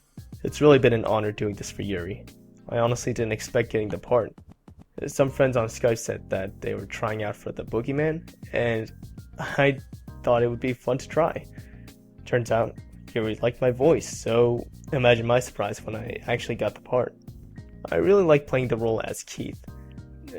I always liked the cold-hearted characters that work on the side of justice, and is willing to do anything to save the day. Anyway, please try out the other games whenever you get the chance. There's the Sandman, the Crooked Man, go and check them out if you haven't yet. Thank you for playing through the game, keeping me alive, and more importantly, thank you for saving my wife. I'm sure Serene will be happy that you saved Helena too. Unless you got the other 4 endings first, then, Anyway, feel free to talk to any of us. We all have Skype. Mine is neon.l.show. I should probably stop talking now. Congratulations, and good night. Hello everyone, I'm Ro, the voice of David Hoover. First, thank you for playing the Boogie Man. I hope you had as much fun playing as I did voicing in it. Thank you Uri for making this game, and thank you VG Person for translating it, helping Uri, and making some 2D Japanese indie horror games available for English speakers to play. So, I initially came upon Uri's games on VG Person's website. The first of these that I played was The Crooked Man. On my first playthrough, I spoke out all of David's lines to myself, just for fun. I quite liked David's everyman character. He was someone we could all relate to because of the things he'd done and seen. He's also really kind and loves to help. He's the kind of soft-spoken protagonist that everyone loves, or loves to hate, which you see often in anime and manga. Despite being an avid fan of anime and manga, I found it hard to capture that kind of character with my voice. When I auditioned for a role in The Boogie Man, I had no idea it would be a game that ties together all the characters of Uri's previous other games. So when I learned that I would be the voice of my favorite character, I was very thrilled. Now I am David Hoover. I have a very, very old YouTube channel that I've never uploaded to before, but I'm going to start uploading voice acting clips, games, and whatever I can think of there. It is youtube.com/Rokuro. That's ROUKURO. And yes, I know I spelled that particular name wrong. It won't have much for now, but I'll be uploading more as time passes, and hopefully people will like it. Oh, And if you want me to voice act for your game or project, feel free to send me a message at that channel.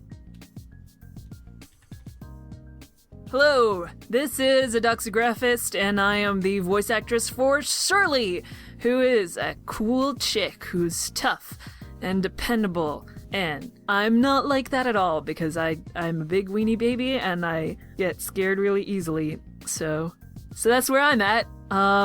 Either way, it's been a lot of fun doing voice work for this project. I'm sad that I don't have anything more to record, but I am also happy to see it all come together beautifully. Voltron-like.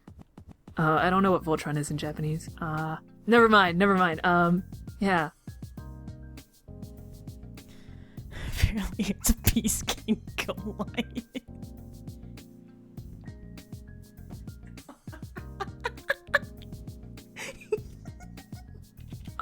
So I guess a bit about me. I'm a Doxographist. I'm from Canada.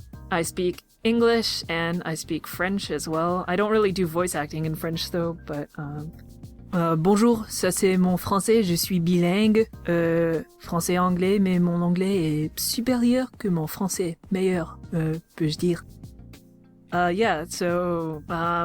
been voice acting for maybe about 3 to 4 years, around that ballpark, and mostly I voice deeper women, tough chicks. Ugh! I voice a lot of young boys, I voice some tomboy girls, that kind of stuff.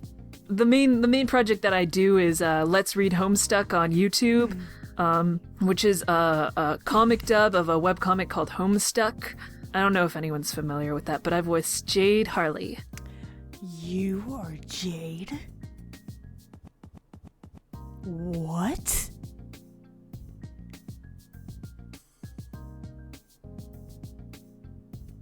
You are Jade? No. No.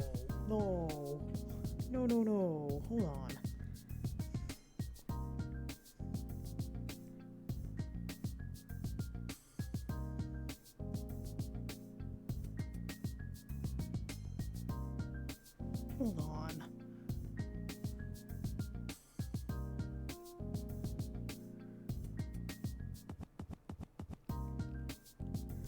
Oh my god.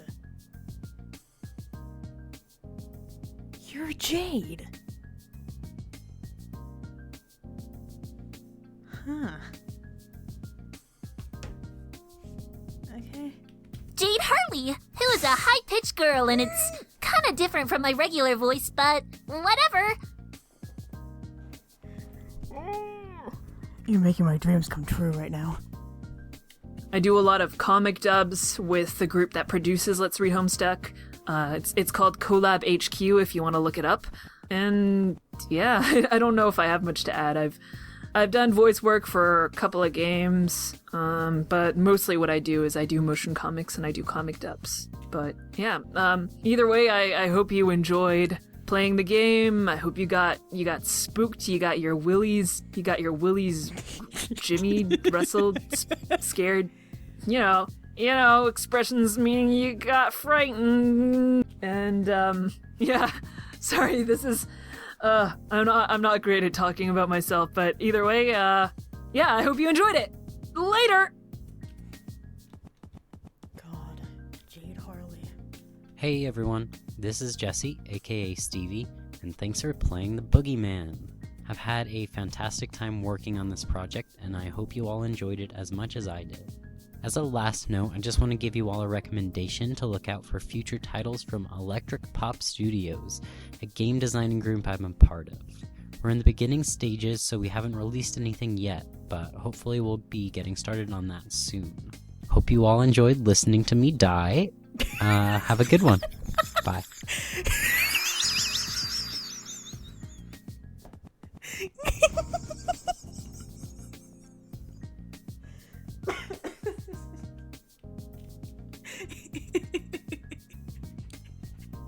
I did like hear you die. What the fuck? Hello, this is Nervous from misanthropop.com, aka Lance Canal. I'm recording this with help from my new assistant, Borscht. Say hi, Borscht! I've been a fan of both Uri and VG Person's output for a couple of years now, so it really was a pleasure and an honor to spend the last year working on the Boogeyman alongside them. I've also met a lot of interesting and lovely people from all over the world in the form of my fellow actors and actresses. I suppose Lance would say, "What do you want from me? I've done my job already, give me a break." But I'd really like to thank Uri and VG Person for the wonderful opportunity that they gave me, and I hope we can all work together again someday. I'd also like to thank you for playing the game, and I hope you enjoyed it as much as I did. Thanks. Hi, I'm the Overlord Bear. You can call me Tob or Tobby, or maybe Tobbs. I know. What do you want to call me? Anyway, I voiced Brendan Dumont here in Uri-san's The Boogeyman. I'd like to thank Uri-san for letting me be in this project. I'm glad to be a part of the making of an awesome game in Uri-san's awesome Strange Men series, and I'm glad that I have met and made friends with certain people in the production crew. How difficult was figuring out the puzzles in the game? Too hard. How difficult was figuring out the identity of the person behind the mask of the fake Boogeyman? Too hard. I'd like to know, though I think Uri-san would like to know that and more of your thoughts about the game even more. Also, I'd like to say that if I were a character in the TBM story, I think Brendan would probably do one of three things. Number 1, place me at main character level, maybe even at protagonist level considering my liking for heroism. Number 2, turn me into a butt monkey that doesn't get killed during the plot but gets tortured for comedy, for Brendan at least, a lot because of my social awkwardness. And 3, kill me because I was pretty nosy and then ended up knowing too much about his plans. Maybe you would do a mix of the 3 choices. Indeed, being one of Brendan's victims is a freaking scary thought. Oh, and I'd like to know your honest constructive feedback on my voice acting. Also, if you want to know more about me, please go to theoverlordbear.wordpress.com. Oh, and maybe you'll find something interesting if you go to brennan'scastle.tumblr.com. It's probably done now. It was done years ago. This game was done years ago. Now, excuse me while I take over and renovate a certain blonde Two-Face's castle. Hello, I'm the voice for the Boogeyman. Oh, sorry. Where was I? Oh yeah, hi. I'm Dave Ossity, the voice of the Boogeyman, but you could just call me Dave. I must say, it was an honor to be able to work with Uri and all the other actors and actresses on this game. I've been a big fan of Uri's games for some time, and when I saw that she was having an audition for a new project, I thought I might try out for a role. I'm not a professional voice actor, in my opinion, but I have done some voiceover work in my past, and I have done some scary story readings. You can find them on YouTube if you're interested. Just search on my name. Anyway, I auditioned and now I'm here in Uri's game. I really enjoyed bringing her character of the Boogeyman to life. Helping Uri create this game was a fun and rewarding experience for me, and I'm very glad to have been a part of it. I'm also glad that you decided to play this game and have made it this far. Congratulations. I hope you enjoyed playing the Boogeyman. Good morning, good afternoon, or good evening, depending on when you're playing this. My name is Winter Johnson, and I'm the voice of Richard Grundler. Congratulations on getting through this story of death, fear, and loss. I hope the emotional scars will fade in time. They will not. Working on this game has been a very fun experience for me, and working with the developer has been a delight. She has been very encouraging and reasonable, yet is not afraid to mention when something needs reworking. Seeing the story grow and watching these characters develop and change and fight and die has been fascinating to watch. As an actor, I am so happy to have been given the opportunity to help bring this story to life. I hope you enjoyed playing the game as much as I did acting in it.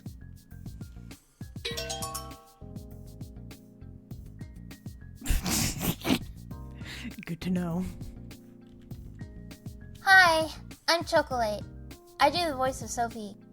I'm really glad I got to be in this game, especially that I got to play Sophie. I really related to her story in The Sandman, so it's just really awesome that I'm doing her voice, you know? I'm also working on a game, though it has a long way to go before it's finished. It's called Dollhouse, and it'll also be a puzzle exploration type game. Alrighty.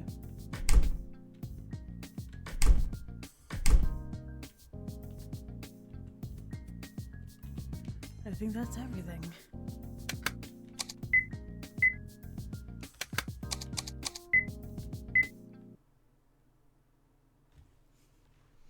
So yeah, Thank you very much for watching, everybody, and hopefully I'll see you next time.